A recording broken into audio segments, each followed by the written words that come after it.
remit, naiintindihan namin ang iyong paglalakbay. Na minsan, kailangan lumayo upang makamit ang tagumpay. With ways to save more, when you send more, World Remit is here for you, so you can be there for them.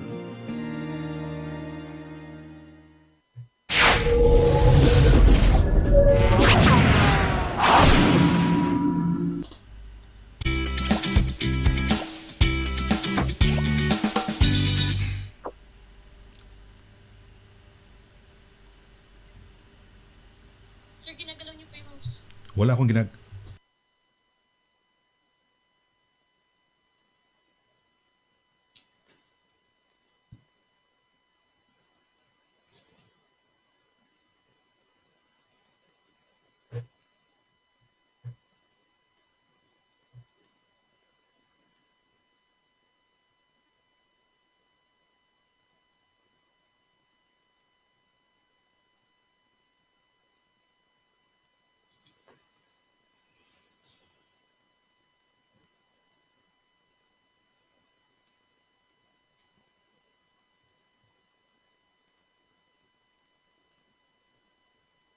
Okay, nako, magandang hapon ho sa inyo lahat. Welcome sa ating program. Si SONNY LARAGAN ito. Panibagong bansa na naman ang pupuntahan natin, papasyalin natin.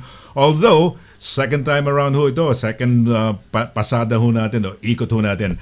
Ako po si SONNY LARAGAN. Magandang hapon sa ating mga kababayan sa apat na sulok ng United Kingdom at ng Europa ho. At sa buong mundo, kung saan man kayo naroon, kabayan, tulika, no? Pwede ho kayong makisama ho sa atin. Okay, so today it's 23 ng Agosto, no? 2021. Ayan. At syempre, pagka ganitong programa, kasama kong namamasyal, no? Wala kaming pamasahe, basta libre lang, iikot lang ho kami sa apat na sulok ho ng Europa. Syempre, yung aking Repa Pips, Dabar Cards, tropa, kaibigan, no? Dabar Cards, mga kaibigan. Walang iba kundi ang napakagandang lalaking kaibigan natin, co-host dito po. Walang iba kundi si Mr. PEPS Villanueva. PEPS, good afternoon. Magandang hapon naman sa iyo, SONNY. At magandang hapon sa mga nanonood sa atin dito sa UK, sa Europa. Magandang gabi, Pilipinas. Magandang umaga, Amerika. Magandang araw para sakop na natin lahat, no? Yes. You're on Filipino TV Europe. Embassy natin, kaibigan mo sa Belgium, Part 2. Ha? Yes. Oh. Yun yan, ha? Part 2. Germany, nag-Part 2 na rin tayo. Ngayon naman, Belgium, Part 2. No? So, Ayan, we're very happy na makakasama natin. Hindi lang isa, kundi dalawang bisita from Belgium. No? Yes, siyempre, may mga kasama tayo. Natutuwa tayo. No? At dalawa. 2 Dalawa? in 1. Oh, pakilala natin. Peps, iano na natin para pakilala mo na kagad yung ating ito magandang lalaki talaga ito, Peps. Actually puro tayo ano ba nga ba? Puro tayo Jose Joseph, no? Ayan. Oo. Sige. Nga, no? Peps, pakilala mo na. Pakilala natin. Ito as we mentioned dati pa, no? Pero para sa mga ngayon lang nanood, ulitin natin ng konti, no? In passing. Yan, before being assigned to Belgium, he was the Philippine ambassador to Mexico. Wow, no? Wow, yes. Okay. Laking bansa niyan. And previous to that, naging ano rin yan, Deputy Permanent Representative and naging minister din sa Philippine Permanent Mission to the United Nations. Ano? At naging Consul General. Siya po ang nagbukas. Oh. He opened up yung Philippine Consulate General in Barcelona, no? Siya ang first Consul General diyan nung nagbukas. And then siyempre naging ano rin yan. And then before that, nasa Washington DC. Umiikot ng mundo. And before that, Mexico. North America, South America. Oh, yeah. Oo. And then ang first stint sa Europe, yung kanyang first assignment sa Israel, no? When he was Vice Consul and then eventually Consul sa Philippine Embassy in Tel Aviv, no? Siyempre, ano ito? PEPS, no? Graduate ng BA ano ba siya? Policy, no? Political Science UP, Diliman, no? Oo. And then siyempre diyan din siya nag-abogado, no? At the same year that he graduated, Sunny, 1991, Okay. pinasa na niya kagad yung bar at saka yung Wow. Foreign Service Officers Examination Wow, 2 in ng 1. BFA, ano? 2 in 1. Yeah. Oo. Yeah. Oo. Tinuhog na niya 1991, no? Mhm. Yes, tinuhog na niya. And then, siyempre, pagka ikaw naman ay naging ambassador, na-assign ka sa abroad, in between that, in between assignments, you are assigned to the Home Office, ano, sa Philippines. Eh, ang dami rin niya naging position dyan, no? Assistant Secretary for Legal Affairs, Director of the U.S. Division of the Office of American Affairs, Oo. kung ano-ano, no, sa Office of Legal Affairs uli. Ang dami niyang naging Dami, trabaho Peps. dyan, ng mga Dami, importanteng trabaho sa Pilipinas, ano? At saka ito, alam ba, Sunny, masarap pa usap ito. Fluent in bakit? English, Filipino, and Spanish. Oo, marami. Pati French yata, Oo, marami yata and- alam. Pati Italian siguro. Oo. Yeah, Oo. as well as conversant in French, Italian, and Catalan. Uy, Catalan. Oo, Mahirap. Teka, nakatalan ba yun, Peps? Yung iba spelling nila na... Barcelona. Barcelona. Iba. Iba spelling nila. Yan, yung Oo. Oo, so yan, no? At saka bukod doon naging ano rin yan, merong masters yan in National Security Administration sa National Defense College of the Philippines Wow. and a postgraduate studies degree in international relations sa Escuela Diplomática de Madrid. Kita mo naman, ha? Paano kaya siya Big nag-aral time sa talaga. Madrid pero tapos nasa Barcelona siya? Sabay kaya yun o hindi? Ibang Hindi, nauna mamaya alamin yung natin. sa ano, Alamin natin mamaya. nauna Oo. yung sa Madrid niya, Sa no? Madrid muna. Okay. Pero ang importante dyan sa lahat, Sunny, sa kanyang educational background, Mm. yung kanyang grade school at saka yung high school niya, LaSalle Green. Lasal Greeny. Okay. Very partial ka, Peps eh. Gaano ka dyan? Partial ka rin siyempre pag ano. Oo. Yes, Hindi Lasal. lang kami hindi yata kami nag-abot, mas bata sa akin to, no? Pero and then of course, ang asawa niya walang iba kundi yung ating matalik na kaibigan din. Yes. Last time she was here, she was ambassador to Germany, but sa Filipino TV Europe, and before that, she was our co-host sa Pinoy Radio UK, no? The very first. Ambassador Tess de Vega, no? This Dizon de program, Vega. this program actually started with her. Si Yes, Pinoy Ambassador. Radio UK, a long time ago, A no? long time ago, yeah. Yeah. Kasama natin sila. And then, siyempre naman, ngayon nasa Seoul, Korea na siya. Siya po ang ating ambassador sa Seoul, Korea. No? At siyempre, meron silang isang anak, na ngayon ay mas mataas pa sa nanay niya. No? Si Montserrat. No? Okay. And last time I saw her, ang liit-liit pa niya, no? Yes. So mas malaki pa yung anak ngayon, sa nanay. dalaga na. Dalaga no? na, okay. Okay. Yeah. Saka itong si bisita natin ngayon, itong special guest natin, ano rin yan, no? Rizalista and Grand Officer of the Knights of Rizal. No? So, without further ado, pakilala na Peps, natin. Isingit ko lang. Andiyan na ba siya? Hindi, isingit ko lang na si Ambassador din, nung siya congen, no? Congen sa Barcelona, nakapanayam natin for the first time sa Pinoy Radio Yeah. UK a long time ago. Pinoy Radio. Ayun, oo. Yes. Okay, sige, pakilala mo na, Peps. Well, ladies Excited and na gentlemen, tayo. the Philippine Ambassador to the Kingdom of Belgium, the Kingdom. Grand Duchy of Luxembourg, and the European Union, since 24 April 2018. Ladies and gentlemen, His Excellency Ambassador Eduardo Jose A. de Vega. Amba. Good afternoon po. Good afternoon, Amba. Good afternoon po. Salamat. Merci. Bedang and Bedangur. I'm speaking in Dutch now. And also, just a few clarifications. No, some would say Israel is actually in Europe in Asia because it's in the Middle East. That was my first assignment. Also, nung nasa Barcelona ako, I wasn't actually the first consul general. There was a woman who was consul general briefly, pero briefly lang, hindi pa napatayo yung konsulado mismo, na hindi pa na-open to the public. Kami yung nag-open to the public, no? At any rate, so parang ako yung kinikilalang more or less like the first to The first. open the... Sino yun? Amba, sino yung sino yung briefly? Pepsi Pangilinan. Pepsi Nag-retire na po. Pangilinan.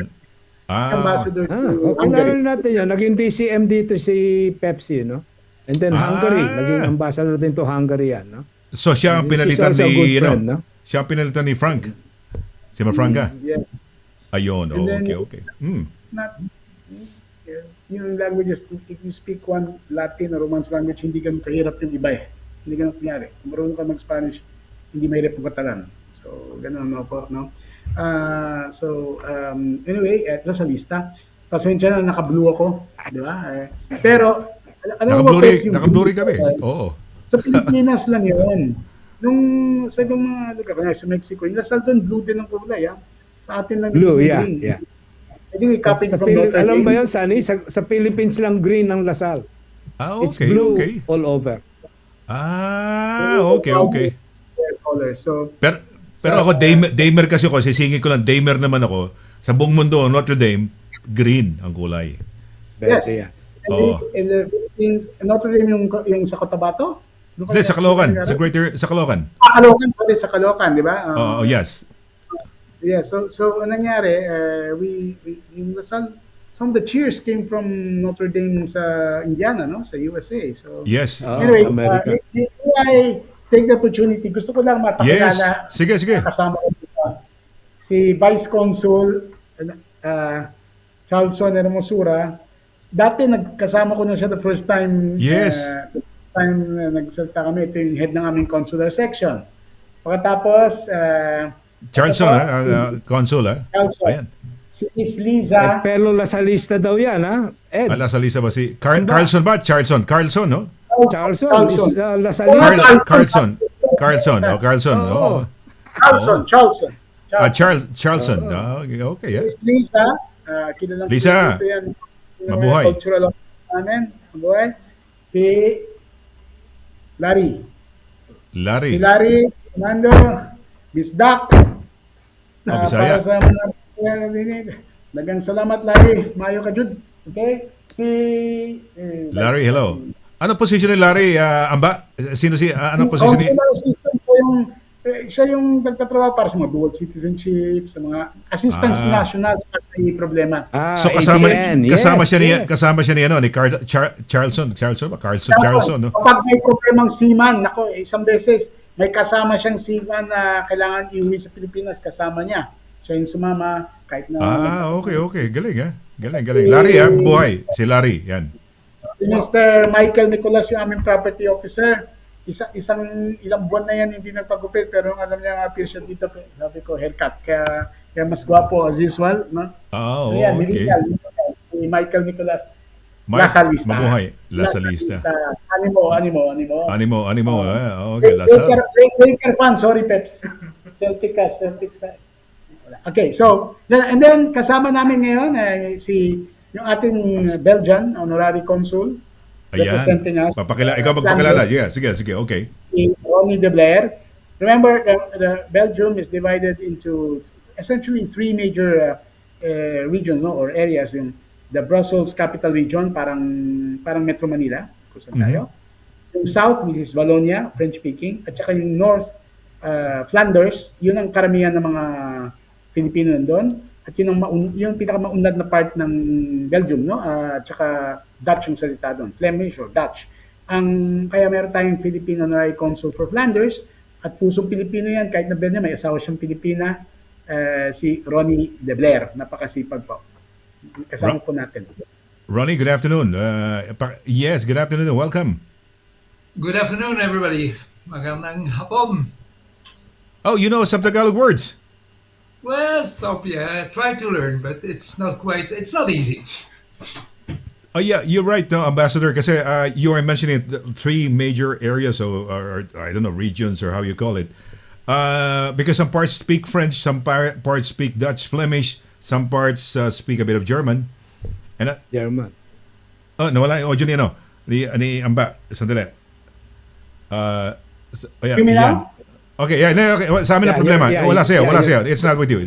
Go ahead. It's less than 50,000 who speak, but they're Belgians also. Alam naman, you know the history of Europe, yung mga countries, how they form their geographic boundaries are often based on what happened historically. So, but essentially, Belgium is French or Dutch, and Brussels capital region, more people speak French, but English is spoken widely because this is the capital of Europe as well. Kaya yung ambassador na na-appoint sa Brussels usually is the ambassador also to the European Union. It does not mean I am the ambassador to each country. I am the ambassador to the EU organization, to the EU institutions, which are here in Brussels. Some are in Luxembourg or in Strasbourg in France. But essentially, yun, nandito no. So I'm the ambassador to Belgium, also to Luxembourg, and to the European Union institutions. So that's an add-on, you being also parang the ambassador to the EU. Parang ganun, na Philippine ambassador. Yes, because there are few countries outside the EU, except for the EU members themselves. Oo. Kung EU member ka, for example, you're France, you're Germany, you're Italy, your ambassador to Belgium is only for Belgium. Mm-hmm. You have to have a separate representative to the EU because you're an EU member. There are countries which put a separate ambassador to the EU. This would be China, US, Japan, but most of them combined, including lahat ng ASEAN. In fact, some ASEAN countries, the ambassador to Belgium is also the ambassador to the Netherlands. Tayo may separate. Benelux, pero tayo separate ng ambassador natin na ang galing ng ambassador natin doon, Eduardo din, Jose Eduardo Malaya. So, but we are fortunate to have Mr. Ronnie de Blaere and my super team here. By the way, speaking of Luxembourg, I want to explain something kasi Luxembourg, Vice Consul and stand-up team. Just last Saturday, despite COVID, sorry, malapit kayo sa akin, susuti ko yung maskara ko. Despite COVID, pumunta sila sa Luxembourg two nights to provide consular services sa ating mga kababayan doon. There are almost 1,000 Filipinos there. Dami rin, ha? Marami rin. It doesn't look much, but the population of Luxembourg is only about 600,000. Kung 600,000 tapos 1,000 Filipinos, meaning 1 out of 100 is a Filipino, edi kung gano'n, a country of 60 million would have 100,000 Filipinos. Ganun ang ratio. So marami rin. Ratio, no? So they're there and it went well. Vice, can you tell our kababayan sa kung Si Charleston, yeah. Anong service kay Charleston? Yeah, it went really, really well. So, ang una namin ginawa, of course, is we had to meet some members of the community so that we could actually form the Women Helping Women Network, which is a team of volunteers who can help us in assisting Filipinos in Luxembourg kung may nangangailangan po ng tulong. And then the next day, the whole day, we were able to serve 143 Filipinos who needed passport, legalization, notarization, authentication services, certification services, and a lot of them also signed up or registered for overseas voting po. So that was a big win for us, especially because it has been almost 2 years since we did a consular mission in Luxembourg, something that was done regularly until dumating po yung pandemic. So what Question. we did is to... Sorry, go. I thought you were finished. Go ahead. What you did? Okay, so what we did is to observe social distancing protocols and to ensure na hindi po crowding sa loob through an appointment system. And I think there are a lot of Filipinos who say, I think we want more. And that for us is a big win, a big indicator of success. Charleston, question. Ano ang trabaho ng mga Pinoy? What are mostly the jobs of those Filipinos? You had 143, was that what you said? So, mostly ba, okay, other than these 143, ano mga typical jobs? Bakit sila nandun? Paano sila napadpad doon? Most are professionals po. In fact, I was able to speak with a couple of them who worked as accountants. Some of them were are investment professionals. There are a couple of Filipinos who are au pair kasi in demand to take care of the children in the household. But mostly are professionals po who are working in offices in finance and investments. Okay, all right. Okay. Direct Pao, paki-adjust yung pagka nag-switch para nadidinig pa rin. Sige, pakigalaw lang 'yan, no. Alam mo naman yung sinasabi ko. Okay, tanungin ko lang. Tsaka, alam mo ba, Sonny, ang unang-unang message dito is for the Vice Consul, ano? Can't wait for program to start, no? Sige, pasok natin. Meron Kaibigan ko si Charlson Carolina Hermosura, fellow Lasalista and former Okay. kaopisina sa Canadian Embassy. No? Si Sandali, Luigi sandali. Crespo, si Ana Luisa Crespo. Sandali. Alam mo Pwede ba na- ang ibig sabihin ng hermosura in Spanish? Oh, hermoso. Ano? Hindi. Or Tena, should say, ayan. Oops, mali. Ayan. Mali physical ang pangalan. good looks. Tena, Okay, mali ang so, pangalan ni Peps. Sunny kilala Laragan mo na punta kay yung Peps. message? Yes. Sandali lang. Yeah, kanina. Luigi. I-switch He natin. is also Oh, okay. the one Okay. who's educating the British ambassador. Hindi, bali, pabayaan mo na. Wag mo na pasok, Pep. Okay, ayan. Okay, hindi, switch muna sa ano. Nagkasalita sila, Pau. Direct. Yan, okay. So, as you were saying, yung Sunny Laragan, nakalabas pa. Host natin. Napindot natin yan. Number, okay, sandali lang ha. Doon pa yung pangalan ko eh. Andyan pa, sandali. Gagalaw muna, teka muna. Okay. Asan na ba yan? Sandali lang ha, sorry. Yung pangalan kasi naiwan eh. Asan ba yung pangalan na yan? Asan na ba ang number yan? Ito, name of Sunny. Yan, siguro ito yan. Ayun, okay. Alright. Okay, teka muna, hindi ko makita There yan. is something else we'd like to refer to about our Honorary Consul, Mr. De BLAERE. He is from Dainze, this municipality, actually part of the what you call the arrondissement, the district or the area of Ghent, which is a very important city in Flanders, important city for Philippine-Belgian relations. Ghent, which is one of the largest cities in Belgium after Brussels and after Antwerp, maybe Bruges, next is Ghent, was where Rizal published El Filibusterismo. Really? Okay. Tama, What? sinabi niyo yung misis ko nasa Berlin. Doon pinablish yung Molime Tankere sa Okay, Berlin. right. Years later, El Filibusterismo in Ghent. And when was it published? Would you like to guess the year? Oh, I can give you 18... 18, say it. 1891? 92? 91. Tama, 91. Wow, okay. So we are celebrating the 130th anniversary of El. the publication Oo. of El Filibusterismo. El Filibusterismo. Dito po, pasensya na, I'm sorry, Ronnie, if I'm speaking mostly in Filipino. But the thing is, the Belgians, here, there are so many Belgians who are married to Filipinos or joined the Knights of Rizal. And they're very passionate about Rizal. Definitely. Right. But why? So why Belgium? What do you think? Was it cheaper that time there, and that's the reason why Well, he was going Rizal? around. First of all, he couldn't publish in Spain. He couldn't publish in Spain. Okay. So he would go around, and it was part of his interest in Europe. He went to Paris to improve in kanyang studies in ophthalmology. In Belgium, of course, cheaper also.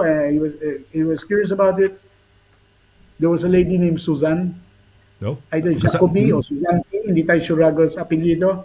Maano si Rizal, parang hindi yata tinistar si Rizal. Peps, baka nasa lista kasi kahit saan May babae. Josephine Bracken. Meron kami rin dito. Meron pati sisters. Oh. Anyway, in Siguntina. Ghent, there is a... Ronnie, tell them about that plaque in Ghent. Yeah, so the Knights of Rizal, the Diamond chapter, that's the chapter in Antwerp, they asked to put up a marker where Rizal lived. So for the moment, there is a marker there in the Hinegouwenstraat, number 46. And exactly we're going to organize on the 25th of September, a remembrance of... Paki-flash, direct, paki-flash, may pina-flash si direct. Si Ambassador, paki-solo sa kanya. While Ronnie is talking, paki-solo sa kanya. Ronnie, go ahead. Go ahead, Ronnie. Yeah, so on September the 25th, we will have a celebration for the anniversary of the publication of El Filibusterismo. So we will have a flower offering there at in the Hinegouwenstraat. And after that, we will go to the library. The actual library now from Ghent, was a very modern building. And there was, in fact, the company who published the book, El Filibustrismo. So that was the Mayer and Van Loo, the company. And it was situated where the Library of Ghent is now, the City Library of Ghent. Now, you were saying that why did he publish it in Ghent? Yes, it was cheaper in Ghent. He was really running out of money. And to give you a small detail, he was living in Ghent, and to save on money, he asked his landlord if he could save some money by not having breakfast. And the landlady said, okay, good. Okay, we will cut the breakfast. And then he went out to buy cookies. He bought 30 cookies. He shared it with his friend where he was living with. And for all those days, they ate cookies. But his friend, he was really, he ate all the cookies, and he had to loan cookies from Jose Rizal because he ran out of cookies. He was really too hungry. But Rizal, he kept on what he was dedicated on. He said, okay, I'm going to keep on what we agreed on. I'm going to eat one cookie a day, and that's it. So he was really running out of money. So that's the reason why it was printed in El Filibustrismo was printed in Ghent. So okay, he went first to Paris, then he went to Brussels, and then from Brussels he finally ended up in Ghent. Okay, question. Ambassador, you mentioned there at the earlier part of the show, you said that in Flanders we have a huge concentration of Filipinos. So why is it so? No, to you and to Ronnie, bakit? Why is it that is it true that you mentioned that there's a huge concentration of Pinoys in Flanders? Tama ba yan? Parang nabanggit mo kanina eh. Huge is relatively. There are about 10 to 12,000, 10,000 maybe, 12,000 Filipinos in Belgium. Not a large number, but if you notice, the population of Belgium is nowhere near the same as that of European countries with large concentrations of Filipinos. No, for example, the population of Belgium is about 10, 11, or 11 million. So 10,000, that's a lot. It's and I would say at least 75 to 80% are in Flemish areas, so the Flanders areas, partially because it's the more progressive part of Belgium, because it used to be years ago, Wallonia was more progressive, but in the 20th century, it became Flanders, which is essentially the business area of Belgium. And in fact, katatapos na ng Olympics, and we won a gold. Wow! Belgium hosted an Olympics before. Antwerp, the first Olympics after the First World War, after the Great War, was in Antwerp, Flemish city, 1920. Germany was not invited. Well, anyway, that's how it goes. But they did host an Olympics. Another reason, I think, bakit mas in English, why there are many Filipinas. Oh, really? Filipinas, huh? Oh, okay. In Flanders. I think maybe Mr. Ronnie can explain it better than I. Please. Ronnie, what's the reason why, Ambassador there are Ed more, mentioned earlier? Filipinas. Filipinas, Yeah. not Filipinos. Yeah, why do they like the Flemish area?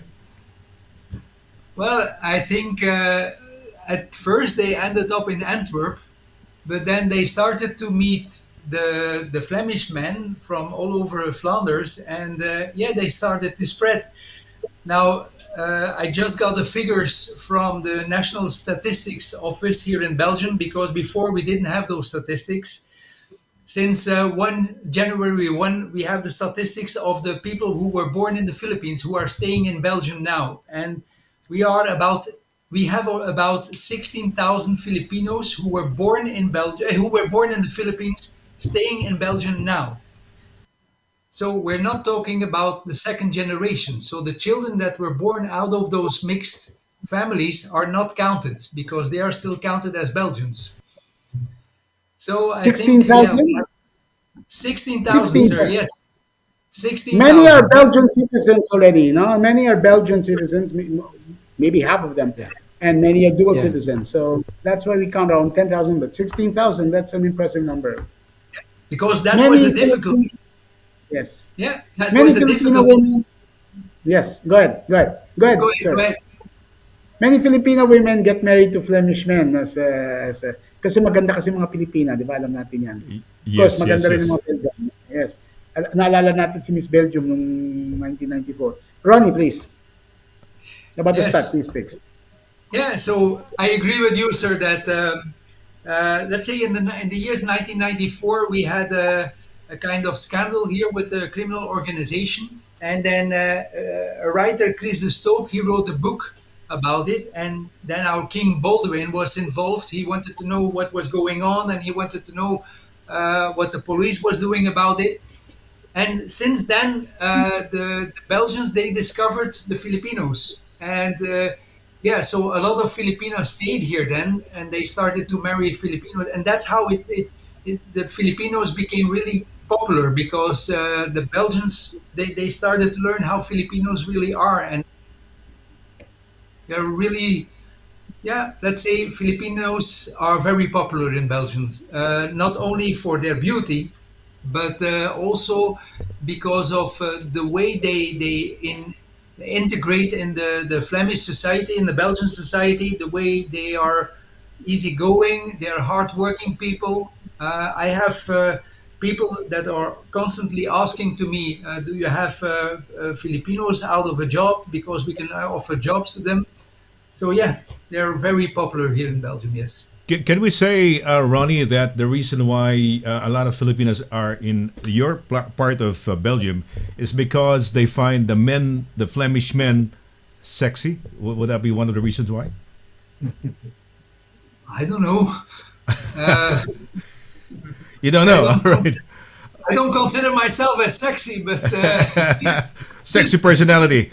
Oh, let's go back. I would say Ambassador, Ronnie, can we? How does one become a tanong lang? What I'd like to ask: how does one become an honorary consul? How did you get into the picture, Ronnie?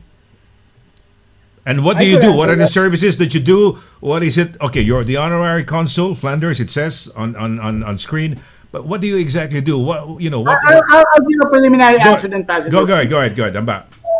Even before he was appointed as honorary consul last year, we had a previous honorary consul, Peter van Bogart, who was very active, but already was of age. No, he was over 75 years old. Wanted to retire. Mr. Ronnie de Blaere was a friend of Mr. de Blaere and of Mr. Bogart and of the Filipino community. Very, very active. A knight of Rizal, married to a Filipina, or with a Filipino partner, and he's a police chief, which he'll explain later.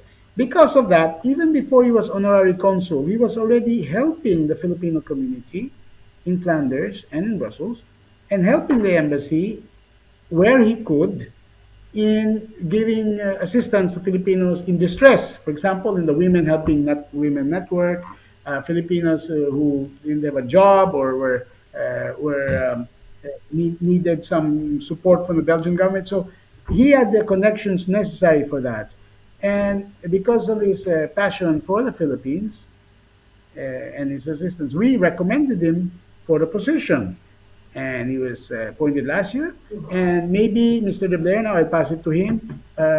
Could you tell us a few of the things you've done for the Filipinos, including the cases wherein these runaways and so forth? No? So we are very fortunate to have him as our representative here. Sir? Highly recommended. Highly recommended, Ronnie. Huh? Yeah. So yeah. yes, thank you for the honor. Yes, well, we try to help where we can, and yeah, we try to assist the embassy in what they do, and so let's say I'm every day open for Filipinos. Certainly when they are in distress, we try to help out there. We had a few cases. We had an au pair here who was keeping hostage, in fact, by the employer. So I went to get her out of the house. We had another Filipina who came here who got married to a Belgian. When she arrived here in Belgium, she discovered that he was involved in drugs. So she wanted him to stop with it, but instead she was beaten up by him. And okay, we had to get her out there too. We had a young man who was mistreated by his stepfather, So that was in Wallonie. We went to get them out too. I mean, those are the things that we try to do. And on the other hand, okay, if there are Filipinos in Flanders who have difficulties to go to the embassy, okay, they can always come to the consulate here. We try to assist them there in whatever we can. Yeah, that's in fact a little bit my job. And then next to that, we also try to promote the Philippines to industrials, people who have companies. We try to explain them that there are maybe some possibilities to invest in the Philippines, to have agreements with the Philippines. And other than that, we also try to talk to politicians, to explain them how it really is in the Philippines, how the government is working there, what is really going on in the Philippines, because we often see that they have a misinterpretation of what is really going on there. Okay, well, Yes, if I may, perhaps there is something that Ronnie and his friends, our Belgian friends, are very helpful about. No? Tayo mga Filipino, we're proud of our country, and especially here in Belgium, the vast majority of the Filipinos here are great supporters of the president. Uh, Belgium being the center of the European Union, is prone to receiving only negative news from what's happening in the Philippines, especially about the situation about human rights, the political situation. And it's really, really rather misleading. Alam naman natin yan, no? Kunyari, ang impression binibigay, dangerous sa Pilipinas, puro patayan sa Pilipinas, walang demokrasya sa Pilipinas. Mr. Ronnie de Blair was even telling me yesterday that a mayor was thinking that we have no gender rights in the Philippines, gender equality, and they were surprised to learn that my own wife is an ambassador. It's very common. We have a lot of female ambassadors. We have had 2 women heads of state. We might have a third one. Whatever panig, o naman panig mo, mga ladies tong mga main candidates and and so forth. So, Mr. Ronnie, I'd like to pass to you again to share. What would you like to share about your observations as a Belgian, talking to people who've not been there, and then as opposed to you who lived partially in the Philippines, and it's things which make us proud as Filipinos, Ronnie, sir. Honorary promoting the image of the Philippines amongst Belgians. things That's that you were good. telling me things that you were telling me as a Belgian about the security situation, as a Belgian police chief, knowing the Philippines, sir. What were you telling me that could be shared with our kababayans?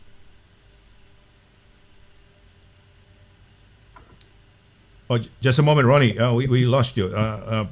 Ayun. Okay, all right. Okay, you All hear right. me? Okay. Yeah, yes. Okay, so what we observe is that Western journalists, they often are, they just want sensation. They just want, and that's normal. Okay, they want to have a lot of spectators for their programs, but then they are telling only the worst things in the Philippines. They really look into the worst places to go to and to explain. Okay, and they create an image that the whole Philippines are like that, and they never talk about the nice things. They never talk about for instance, I had a journalist and he was telling me things, and I asked him, I said, okay, how many times did you went to the Philippines? And he only went 1 time to the Philippines for 3 days. So I asked him, okay, how can you know how the Philippines really are? Did you visit other parts of the Philippines? And he had to admit finally to me that, that the only thing he knew was where he went there.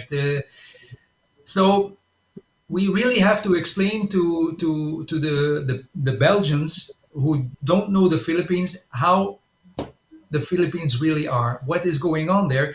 If I'm explaining them that in Manila, IKEA is building up the biggest plant that they have on the planet, they are all surprised. When I explain them about the malls, SM and Robinson and so on, they're all surprised that you have that. They don't know that. When I show them the images, the videos that we have from the provinces, from the cities, everybody's surprised because they have a totally wrong vision on the Philippines. And about safety, of course, they hear about shooting and they hear about all. When I explain them that in 99% of the Philippines everything is okay, that it's safe there, then yeah, they're surprised. Of course, you have in every country dangerous places to go to. If you go to certain regions, okay, forgive me for saying, but if you go to certain regions in Belgium, for instance, in Brussels, okay, well, you have a big chance of being robbed too there. So yeah, you have to understand that every big city, they have dangerous places. And if you concentrate only on that, well, then you create a bad image for the country. And it's wrong. Okay. And therefore, Pepsi. next year, Yeah. if I may, nais ko manawagan, to prove that we are a country with the rule of law, good governance, democracy, may we again invite our kababayans, remind our kababayans of their, I wouldn't say obligation, but their right to vote in the national elections next year, including those living overseas. And for those who are not yet registered, they can still register at the nearest Philippine embassy or consulate up to the 30th of September. So, in fact, we're going to, dito po sa Belgium, we're going to open one Saturday. Siyempre, kailangan may social distancing and so forth. One Saturday will be dedicated just for the overseas voting registration kasi dumadami na kasi ang deadline the 30th. That will be on the 25th of September. So, the reason why we'd like you to register and vote because that is also the exercise of your privilege, but also paraan natin, patunayan sa mga European, demokrasya tayo. Demokrasya. We're free to vote and vote whoever we want. So that whoever is the next president, there will be no doubt about the mandate. So, register. We're here. For that purpose, and for whatever you need from the embassy and like to focus, meron kaming ipoprovide na email addresses sa inyo. No? Una, meron kaming Facebook account, the Philippine Embassy in Belgium. Pwede nyo tingnan. Pero kung gusto nyo mag-email sa amin, tingnan itong email na to. Nakikita nyo, brussels.pe@bfa.gov.ph. Pwede nyo kami email for problems o maghingi ng appointment to vote or whatever, to register or what. Yung nakikita nyo yung OMWA, ano naman yung OMWA at bfa.gov.ph? Sa Manila naman yan. Kung meron kayong problema sa kamag-anak na hindi sa Belgium, kunyari po, ganito. Kunyari po, kasi kung sa Belgium, alagaan namin kayo, dyan sa Brasby. Pero kunyari may kilala kayo na, kunyari nasa Belgium kayo, pero may kamag-anak kayo sa Middle East na may problema, email kayo dito. Ito yung Undersecretary for Migrant Workers Affairs. Yan ang home office yan sa Philippines. Dito kami, makakatulong kami basta Belgium at Luxembourg. Alright? Ginawa mo. So, Maganda ginawa mo, Amba. Dahil not only for mga taga-Belgium, taga-Brussels, taga-Belgium, shall I say, pati yung mga nanonood sa atin sa iba't ibang bahagi ng mundo o sa Europa, meron silang concern sa migrant worker something, pwede silang kumontak sa binigay mong email address, no? Yeah. yes, Mahusay. OMWA po means Office OMWA. of the Undersecretary for Migrant Workers Migrant Affairs. Workers Ibig sabihin po, Affairs. Ayun, oo. Pakita nyo dyan, si Yusek Sara Ariola. Yun, pero kunyari, ang problema nyo nandito mismo sa embassy namin, dito, ay di sa amin kayo kontak. Kunyari, kung yung sumusubaybay sa atin galing London, doon na kayo mag-contact sa Philippine Embassy sa London, kung ang kaso nyo doon. Pero kung meron kayong alam na kaso na ibang lugar, usually, naririnig naman natin, Ayan. usually meron amba, meron akong kapatid o may doon sa Abu Dhabi or sa Kuala Lumpur. Better to contact UMWA because I can't handle that from here, no? But and better kung yung the person himself or herself who needs help is contacting. But we understand sometimes hindi makakontak kasi baka pinagbabawalan ng employer. Kunyari, tawagin natin yan si Charlson dito. Charlson. Sandali. Lisa, paki-coordinate si Tony Guansing, sino yung first caller natin. Kasi paki-coordinate nga lang. Tony, kung nanonood ka, pumasok ka na. Okay? Tony, pumasok ka na. Sorry, Amba, go ahead please. Advisory lang Tony yan. Guansing is a Filipino Knight of Rizal. also a former honorary consul, very proud man. Charlton Eston, actually, Charlson Hermosura, no? Hermosura. Charlson, yes. Charlson, Charlson. Charles Charles. tapos on. Charles tapos on. Charles. May, Ay, parang Charleson, bale. Tama? Charleson, Yeah. parang ganun. Oh, Charlson, okay. Yeah, yeah. Ano yung pangalan ng Charlson? My father's name is Charlie po. Charlie, so son of Charlie. Parang si late Herson Alvarez, his and her son. Herson. Herson, okay. Charlson Veterano nun po Hermosura. dahil galing siya sa Kuwait bago dumating dito. So, di ba, tama ba yung sinasabi ko, sa Middle East, hindi ganun kadali for an OFW doon na makakontakt sa embassy minsan. Kaya minsan they just message a kamag-anak to help them. Correct? Yes, sir. That's correct, sir. Correct. So ganun Oy, po. Kaya, Aba, hindi mo pa kaya- nasagot. Hindi mo pa nasagot. Ano yung Hermosura? In Spanish yata, sabi mo kanina. Hindi mo. Beauty! Kagandahan ng Beauty. itsura! Beauty. Okay. So, Charlson Beauty. Yan ang parang, pag-translate in English. Charlson, Alam mo, the son of Charlson Beauty. Pakinggan niyo si Charlson, ha? Ako, syempre, mahusan ng Espanyol dahil yung nanay ko, Kastila, yung nagkari ako sa Madrid, ganyan. Pakinggan niyo. A ver, Charlson, por favor, habla Sige, con nosotros. A ver. Adiós, ¿Cómo te Padre sientes Adorada. estar aquí? Okay. Me gustaría mucho estar aquí. Agradezco mucho a usted porque estoy aquí en Bruselas. He likes very much the fact that he's here and he's thanking me for the opportunity that he's here. He's very comfortable being here. Pero kita nyo, Castellano, Madrid accent, ha? Castellano, hombre. Muy Hindi bien. mo, may accent. Pakinggan natin May accent. May accent. Yung Ikaw ba tunay yan? na Espanyol. Ano yan? I can do that also. Pero Cinco, yung kanya, yung Sa'yo ba, karte, Charlson, alam yung ko- mga parang 5-5-5, ganyan? 5-5-5 Ah, ka ba? Sa Espanya lang yun, no? Tapos sa atin S, no? At saka sa Latin Oh. America. And his French is much better than mine. It's much better than mine. I can speak, but his is He's an asset. He's an asset. s'il vous plaît, il faut il a besoin de parler avec tous les gens ici, en français, s'il vous plaît. Merci beaucoup, monsieur l'ambassadeur. Je suis vraiment très fier d'être ici et j'aime bien travailler avec vous. Teka, paano mo ginawa yan? Paano mo ginawa yan, Charlson? Paano, ano yan? May script ka ba na yan? Binabasa o may pinanalisis mo isang linggo yan? He said the same thing that he's very French and proud to Spanish, Ay, paano mo natutunan yan? Oh, pero curious kami. How did you become like that? Paano ka naging ganyan? Bakit? Okay, how do you explain that? How did you become, how are you fluent in Spanish or how can you sound Spanish and French? Bakit? Yeah, I used to be in a call center po before.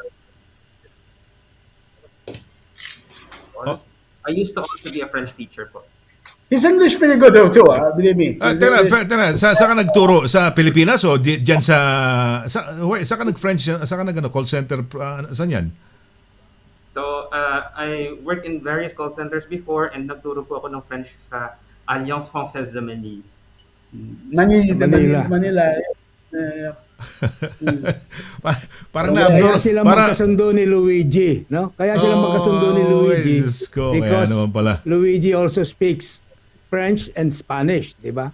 Wow. Kasama Kasi, ko niya sa nakakamangha Canadian Embassy pala, nagtrabaho pa ito si Charlson, no? frustration ko yan, I'm Peps eh. Frustration ko Spanish. I'm proud of my team kasi si Larry na-assign sa Japan. Yun, yung situation. Hapon ka naman. So, ni Pongo. Can you tell us the case na hinandle nyo yung actually, sabihin ba natin before we even got authority from Manila, we took the initiative already. Of course, Manila approved it. But originally, wala. Can you tell us what that was about? Even before we were approved, anong ginawa mo? Japan. Meron kaming ni-repatriate kasi ng isang seaman na na-injured sa barko. So, may initiative na kami na, anyway, approve naman ng Department of Foreign Affairs yung request namin for funding ng repatriation niya. So, inunahan na namin department. So, nag-book na kami ng ticket.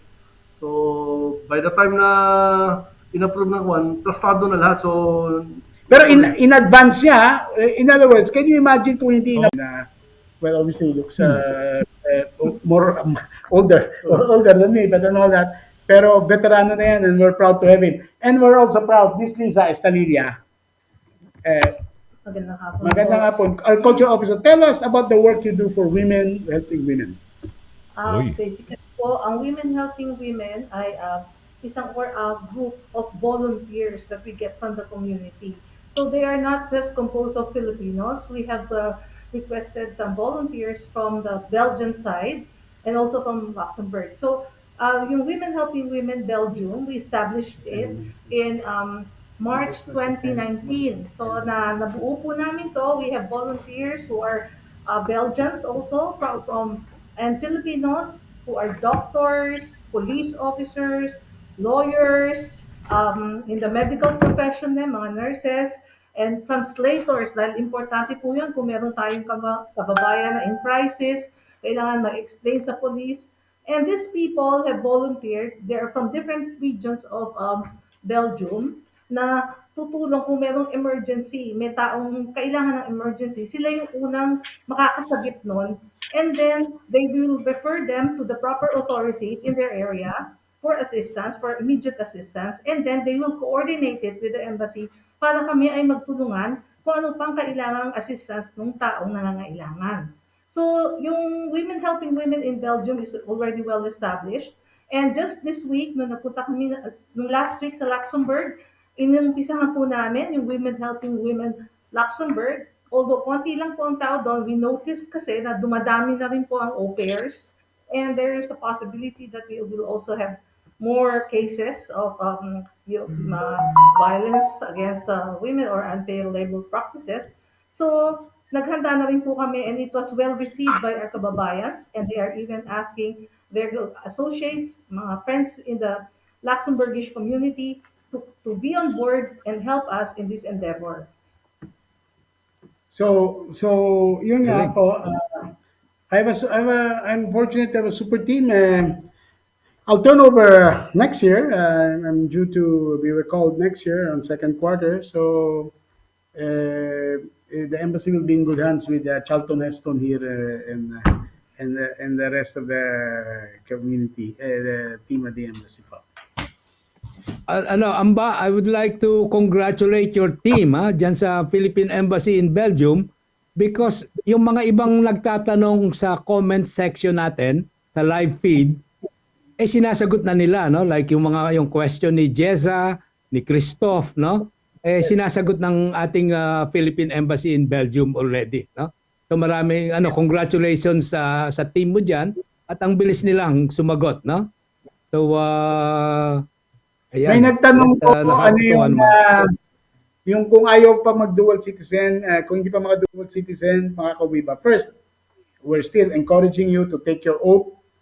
Madali lang naman ang requirements to reclaim or reacquire or formally retain your Philippine citizenship. But even if you are already a foreign citizen, kung former Filipino po kayo, pwede kayong umuwi sa balikbayan, pakita lang nyo yung former Philippine passport, saka yung current papers niyo, and may 1 year kayo doon. So, baka pag nandun, baka pwede nyo subukan pumunta sa BI para doon kayo mag-oath as Filipino.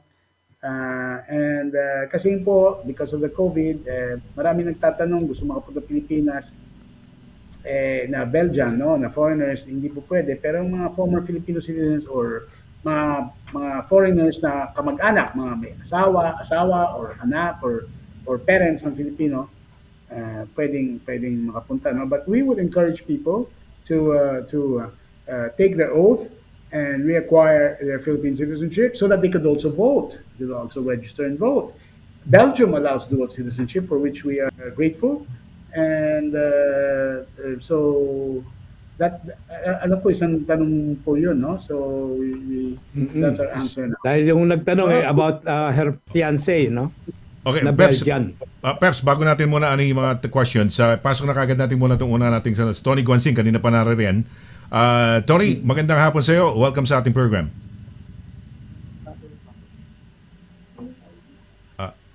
Sandali lang po. Tony, sandali lang. Sandali lang. Ayan, Tony, go ahead please. Magandang hapon sa iyo. Welcome to the program. Yes, yan, okay na. Magandang hapon sa inyo lahat kay Ambassador de VEGA at ang ating Honorary Consul ngayon. Ang katanungan ko, ayaw ko kung naitanong na sa inyo kanina, habang wala ako. Wala pa. Ikaw pa lang ang una. Ikaw pa lang ang unang-una. Bago ka namin pahintulutang magtanong ka, tanongin lang namin, matagal ka na ba dyan? Paano ka napadpad dyan? Mabilis lang. Sige. Ilang taong ka na rin? Matagal na ako rito. Almost 30 years na ako dito. I am a former Honorary Consul here in Belgium for almost 20 years. 17 years actually, to be exact. So, but due to our age, of course, kailangan nating mapagbigyan yung iba naman at isa pa nagkakaedad na rin tayo. So I'm in pension. Before I live in London for 10 years. Oh, London. I am yes, in Saan? sa West End, sa Holborn. Because Holborn. I'm Ba, always nasa kalagitnaan ka. Nasa loob ka ng Central London. Yes. Oh. In Hatton Garden itself, in Hatton Garden. Ba't nag-away ba kayo ng Queen? Ba't lumipad ka sa Belgium? Ba't napunta ka riyan? From here to there? Because I'm used to work in a international diamond company. So I traveled all around the world, more or less, for diamond. And I was assigned here in Antwerp. As you probably know, the World Center of Diamond. Wow. So, but yeah, I am now retired. Galing. And So- enjoying my life. Good.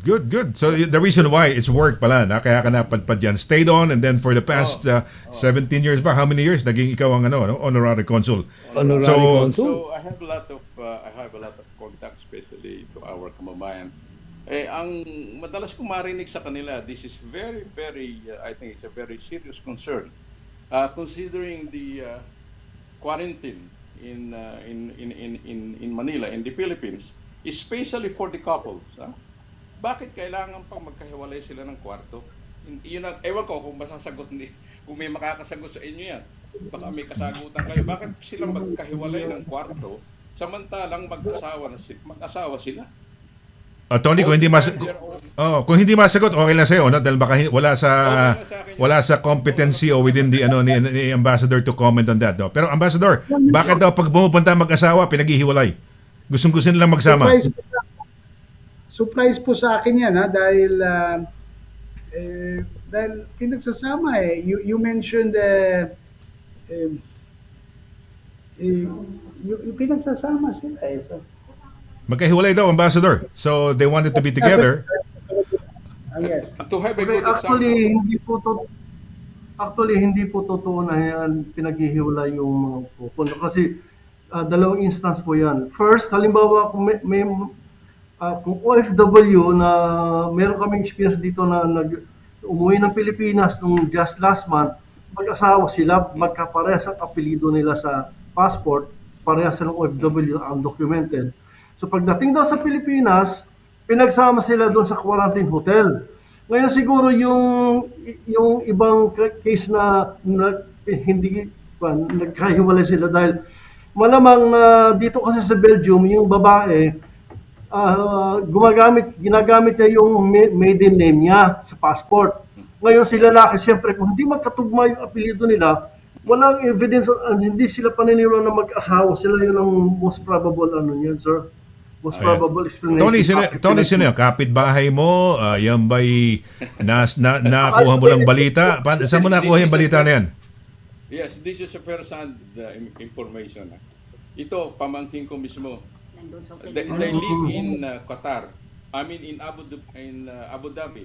Okay? Sorry, in Dubai. I mentioned all the old in Dubai. And they umuwi sila last week lang kasi namatay yung mother nila, but it's too late anyway. But still they want to go home. Kasi nga noong una hindi sila Yung asawa ba pa also Filipina, sir? Hindi, pamangkin daw na nasa Dubai. Dubai ba? Abu Dhabi. Hindi, pero mag-asawa sila parehong Filipino? Opo. And they are together talaga mag-asawa sila even in Dubai. I mean, and then they have the same flight and everything. But when they arrive in Manila, ang sabi sa kanila, kailangan magkahiwalay ka ng kwarto. Kausap ko nga kanina sabing gano'n. Because Tony. Niya, three rooms away Sige. from me. Okay, so okay na yun. So pinaghiwalay. I don't understand it. Okay. So may sagot yata si Ambassador. Case-to-case basis. Now, UAE is among the countries where you cannot allow travel to the Philippines. So they're very, very strict. Kasama niya India, Pakistan, Nepal, Thailand, some other countries, Oman, Indonesia. Kasama Dubai ng kasama. UAE. So Okay. UAE, United Arab Oh. Emirates. Oh, So oh. maybe they're Abu very, Dhabi, very Dubai. strict because of that, Mhm. because of the variant. That's my, of course, sa Belgium hindi nangyayari, no? Pero sa Oo nga. UAE apparently nangyari. Another thing, they are legally married po, Sir Tony? Oh, yes. Yes. Okay. Opo. So, baka nga, iniisip nila, buti nga pinababayaan. There's another thing na medyo, okay, this is speculation. It's a bit strange, but let me explain. Yeah. Yung OFWs kasi, bayad yung hotel ng government. Correct. So, maybe, ang hotel, not in your case, pero sa iba, maybe babayaran nila yung good for one, tapos kung isa hindi OFW, but malabo yun, kasi parang OFW for sure, no? Oo. Uh, Sasabi yun. by the way, Parang- but that does not kasi involve Belgium, no? Wala kami narinig na gano'n. Oo. But that is right now. May I say the name of the countries na hanggang August 31 in-extend nila yung yung hindi pwede makapunta. Filipino pwede makapunta, pero ibang travelers from these countries, foreigners what, kung ang plane galing doon, hindi makakadapo, no? Except mga Filipino citizens. You cannot block naman Filipinos from coming to the Philippines. Ang sinasabi India, mo ba, Ambassador, sinasabi mo ba baka sakaling makatipid yung isa medyo napaganda ng kwarto, yung isa naman medyo hindi maganda para medyo Maaari po. Maring ganun, no? Ang real reason yan yung UAE. Dahil galing UAE. India, Pakistan, Nepal, Bangladesh, Sri Lanka, Oman, UAE, Indonesia, Malaysia, Thailand. So hanggang August 31, baka ma-extend pa, hindi pwede hindi makakapasok mga travelers from those countries except if they're Filipino citizens. But may mga strict rules. No, I'm sorry about that, Sir Tony. By the way, can I take this opportunity? No. Don't be sorry. I mean, I understand whatever they are. Yes. But can I take this opportunity to tell everybody what a great public servant or servant to the Filipinos, Sir Tony Guansing, has been sa Antwerp. I always look forward, kunyari pag na-mass doon yung mga Filipino, siya nandun. He has been a great friend and member of the Filipino community and also of the Philippine Embassy. Sir Tony, mabuhay po kayo. Non omnis moriar. Mabuhay, mabuhay. Salamat po, Ambassador. Mabuhay. I hope magkasama yung You hope nasawa yung nga niya yun. baka sorry joke lang po to. Baka yung pamangkin niyo yung babae, no? Pamangkin niyo yung babae? Hindi, yung lalaki. Yung lalaki. Akala ko pamangkin niyo yung babae. Baka alam mo niyo, baka yung lalaki baka gusto niya separate. You never know. Mga malilikot din yung iba. May kwento ako sa inyo, Ambassador. May ganyan May isang konektado sa SSS. Nagdala ng babae sa Amerika, sa Middle East sa kanyang post. Ang kasama, ibang babae yata, parang nagkaroon ng problema Hindi yung misis ang kasama sa post. Ibang tao. No? So, nagkakaproblema lang po pag may namatay din kasi sino magkiklaim. Pero hindi nangyari sa amin. Sino magkiklaim ng nilagay yung pangalan ng beneficiary iba sa legal na asawa, nakong gulo po. Pero I think that's the real reason galing UAE. But at least nasa Philippines sila and after a few days, mabawasan naman yung quarantine pag nag-test negative naman. Tony, mabuhay ka. We want to thank you and we want to salute you for being a community leader and a past ano pangalan to, yung Honorary Consul, Imagine mo yan, no? Bago ka namin pakawalan isang tanong, taga saan ang mga Guansing? Kasi may Guansing tayo, PEPS dito di ba? Ay, nawala na. Wala si Tony. Nawala si Tony. Tony, taga saan ang mga Guansing? Meron. Taga saan ang mga Guansing? Bulacan. Bulacaneño ka. Bulacan. Anong part ng Bulacan? Malaki Bulacan Bustos. May Bustos Dam. May dam. Diyan kami nagsiswimming ng bata kami, no? Bustos Dam. Itong pagka-religyoso ni Sir Tony, it reminds you of something. Alam natin, Uy, tama. Puro ano sa likod niya Pakita mo nga direct. Puro mga imahen Yan, Ito. Yeah. alam natin na dinala ni Magellan yung Santo Niño sa Pilipinas. Pero ang may balita ng original Santo Niño, galing sa yung original, kahit nadala ni nung Castilla at ni Magellan, no? Galing no Belgium eh. May balita kami, 'di ba, Sir Tony? Or, Yeah. either Czech or galing Yeah, that's Czech or right. galing Yeah. Flanders. Galing Flanders, galing dito. Yeah. Yung original Santo Niño kasi that was under Spanish occupation then at the time.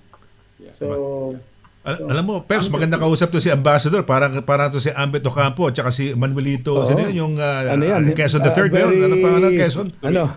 History oo. minded no? Minded, history. Well, History minded. mabuhay. Tony, pasensya na at pakakawalan ka na namin at para mabigyan ng daan yung ating mga ibang kababayan. Mabuhay ka ha. At pag nadaan kami ni Peps dyan, pasyalin ka namin. Pagkakataon. Ah, Maraming salamat. Meron nga nag-comment, Sunny. Okay. Diamond magnate si Sir Tony Guansing. Nga, tatanong ko sana Diamond magnate. Naalala ko, di ba, naalala mo, Peps, yung anong embassy yung nagtatrabaho sa BMW na nakapamili siyang kulay. Sa Germany. Kaya nga, medyo may discount sila. Ikaw ba, Tony, ano ba, nakakuha ka ng diamond? May discount o paano? Meron ba? We can still do it. I mean, with my connection with them. Ah, wow. Galing naman talaga. No? Okay. Wow. Kinukuha niyo ba ang diamond dyan sa... Magnate nga eh. Asa ba yung blood, ano ba pangalan ng bansa na yung Peps? Yung Sierra Leone ba? Doon ba ang karamihan ng diamonds? Africa. Oh, sa Sierra Leone ba? pelikula ni DiCaprio. Sierra Leone. I think that's Yes. yung film sa Sierra Leone. Oo, yeah, Sierra Leone. Pero ang diamond, all over the world naman. Parang ganun, all over the world. All over the world. Pero ang karamihan, But Africa. there are some place or continent na walang diamond. Sir Tony, I have a question, Sir Tony, about diamonds. Totoo ba na if every piece of diamond, Yeah. yung original diamond, pag pinagsama-sama into a huge rock, into a huge bato or object, lahat ng diamond, yung finest diamond sa mundo, kasi laki lang ng football field, ganun kakonti lang ang diamond sa mundo, kasi laki lang ng football field, ang bato na lahat ng diamond sa mundo, nandun. Hindi naman. We have more, kasi kung gano'n, napaka-rare, kaya pa na-expensive ng diamond. Very rare. Napaka-konti lang talaga ng diamond. May kulay yata yung diamond. Blue diamond. Ano ba ang pinakamahal na diamond? Blue. Blue diamond, di ba? Pinakamahal. Oh. Yan ang tawag na fancy color. Fancy color. Depende rin. It all depends on the intensity, clarity ng diamond. Yeah. Yung De Beers. De Beers ba yan? Ano ba yan? Belgian ba yan? De Beers? No, British yan. South African. South Africa. Di ba? DE tas Beers. Yeah. Di ba mga ano yan? Sounds like Diamonds a na Dutch. yan? So hindi Belgian yung De Beers na yan. Hindi. Akala ko, kasi akala ko Dutch or South Belgian. African. Actually. South African. Dutch, Netherlands, Flemish, Oo. tsaka Africans. Okay. Well, nice, Tony. Sa London, nakikita sa tapat na Peps, ano ba yung tapat nung, ano yung sikat na hotel na yun? Ano yung tapat ng Ritz Sa Hotel? Ribaw. Sa tapat Ritz ng Hotel. Ritz- Tapat na Ritz Ritz Hotel. Ritz Hotel. Tapat na Ritz Hotel yun eh. De Beers. Okay, Tony, pasensya na at maraming salamat. Most appreciated for being on a part of the show. You take care. Ingat-ingat. God bless at long life and good health sa'yo. Ang aming wish. Si Peps, madalas kong nakita ko sa London yan, nagkumisan, di ba? Ay, si Peps, bago ako makarating dito nung araw, ang pinakasikat na pangalan sa buong United Kingdom sa emceeing, si Mr. Peps Villanueva. Yan. Exactly. Yeah. Exactly. Okay. Oo. Thank you. Yan, mahal natin si Peps. Thank you Tony. Ayan, mga kaibigan, Yeah. Tony Guansing mula po sa, ano yan? Antwerp ba? Antwerp. Antwerp. Ayan. Antwerp. At okay, mula sa London, dapat pa sa Thank you. Maraming salamat. Okay, ayan. Thank you. Okay. Thank you. Ayan, Sir Tony. So, pwede pa lang, Thank you, ang... Thank you, Tony. Okay, mag-switch lang tayo, no? Medyo, yan. Ayan. Okay. Alright. Tulungan ko yung off Kasama lang rin yun. sa Antwerp na tumutulong sa amin si Father Bago. Si Father Bago. Susunod na. Father Bago. Father, kung kayo nanonood, pasok na ho kayo, Andiyan no? na ba si Father? Hindi pa, wala pa. Pinagsasabihan ko lang. Si Lisa mag-schedule ng Lisa, ikaw ba nagta-traffic ng ating callers? Okay, paki-traffic lang yung ating callers para si yung ating director, si Pau Perez. We'd like to thank her. Napakahusay ng ating director, no? Walang iba kundi si Pau Perez. Okay, yes. In the meantime, Sunny, batiin Yes. natin yung mga nanonood sa atin, no? tulad ni Ambassador Myla Makahilig. Uy, Nanonood sa amba. atin ngayon. Nasa ano na ba?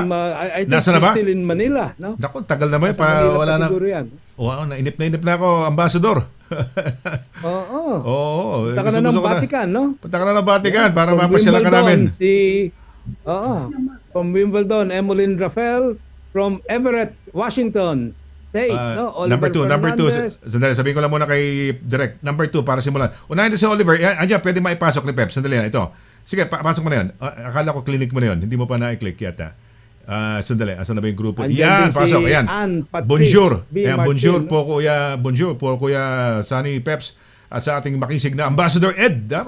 De Vega mula po sa Wow. Everett, Washington. De Bruyne. Washington. Shoutout po sa De Bruyne. De Bruyne. Naku, bigat De naman. Bruyne Oh, next. family. Next. Okay, next is good afternoon, Sonny and Peps, and to all the viewers. Next, ayan, watching from Wimbledon, Emmeline Rafael. Sige, Peps. Nice to see you Sige, again. tuloy. Back, Sonny. Uy, nice. Back from Spain. Uy, hindi ko lang kilala ni Ambato. Si Dan Rebelo. Ayan, kaibigan natin dito. Dan Rebelo. No? Watching you guys, no? Oo. Mhm. Ayan. And then, Jessa Amodia Lascuña. Aslam po, pwede pa po bang mag-travel from Belgium to Philippines? Amba. sinagot na ni, si Jessa yan. Si Jessa, Jessa, nasagot na. Okay na. Okay, good. Lascuña, Okay. sinagot ng Okay. Philippine Embassy sa Belgium yan. Ayan, ayan, may heart na ano lang dito. Ayan, ito, ayan. Okay, ito, ayan. Secret. Secret ito? Opo, Secret? pwede na po mag-travel ang Pilipinos from, sila, nagsagutan sila. Okay. Sinasagot ng Philippine Embassy in Belgium, no? Ito, may bumati, Yun yung maganda. sinasabi Ito, ko kanina na kilala mo to, mabilis Peps? sumagot yung embassy. Ito, mahal na mahal mo to. Oh, ayan, no? Tawa ko yata yan eh. All the way from Croydon, no? Wow, Croydon, yan. Ayun, NATO Kaluwag. Ano sinasabi niya? Sa Manila yan, Atenista yan, Amba, blue-blooded yan, kapatid ni Father Tito Kaluwag, no? Magandang hapon din po. No? So, Ayan, sige. Kita Next.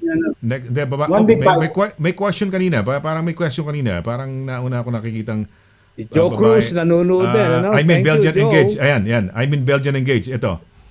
Engaged si po kasi Jessa ako. yan, si Jessa yan, no? Tapos plan po ng fiancé ko na mag-travel sa Philippines for wedding. Kung pwede na po ba? Belgian po yung. Yun na nga. Unfortunately, Yan, sinagot na rin ng Mata. Philippine Embassy in Belgium yan. Okay. All right. Okay, so all right. Hindi po kami ang gumagawa ng patakaran yung interagency task force sa Pilipinas. So Okay, all right. Mr. De Blaere would know he gets a lot of queries from Belgians begging to be able to go to the Philippines. But if they're not Philippine residents or if they're not married to Filipinos or the father of a Filipino kid or the kid of a Belgian, of a Filipino, they can't really travel to the Philippines. So, this pandemic, Hindi pa. wait, no, hindi pa. Pero kung Filipino, if you're a Filipino or former Filipino, you can travel to the Philippines. Pwede na. Si Tony Guansing mentioned he was an honorary consul for about 13 years ba? Tama ba yung Peps? 17 years. 17 years. How about si Ronnie? How long would you be? Is there like, for example, 3 years renewable or 5 years renewable? How is it? Well, as long as they want me at the embassy, for me, I would like to stay. It's a great job. You can help out people. It's a new life. Let's call it like this. All right. Oh, why? But if you love to It's a serve, renewable. It's a renewable appointment. Let me see. Yearly? I think it's every year? No. Every 4 years. Every 4 years. Okay. You'll be gone next year. Tama ba, Ambassador? Hindi pa. Second half. Yes, I'll be. Second quarter. Okay, so what happened? So Ronnie would stay on, gano ba? Because he has a 4-year appointment. He has his appointment. He has his commission from the Philippines. From the Philippines. So from the Philippines. So if the next ambassador doesn't want his face, he cannot just kick him out. If the new ambassador doesn't want his face, he can always recommend to Manila to replace him. But he's performing so well. I don't Yeah. No, but because I just wanted to find out because you're leaving next year, and you said he's got his contract for about 4 years. So Ronnie's going to be there for the next 4 years. So that's good. That's nice to hear. Ayan, okay. Teka muna, meron tayong magtatanong si Father yata. Nandiyan, Father. Magandang hapon. Ano ba tunay na pangalan ni Father? Anong kompletong pangalan ni Father? Father, magandang hapon. Andiyan na ba? Father, asan ka ba? Ayan, Father. Yan. Ayan, naka-freeze ang kanyang video. Hindi yata maka-log out siya. Nako, Father. Oo, Father. Hindi, baka talagang hindi lang siya gumagalaw. Father! So si Father. Father. Ayan, Father. Nag-freeze si Father.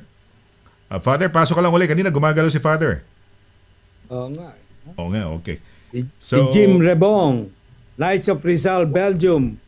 Watching. Yes. Is watching. Wow. No? Mabuhay. Shout out from Laguna. Wesley Uy. Saginsin. No? Ayan. Dami.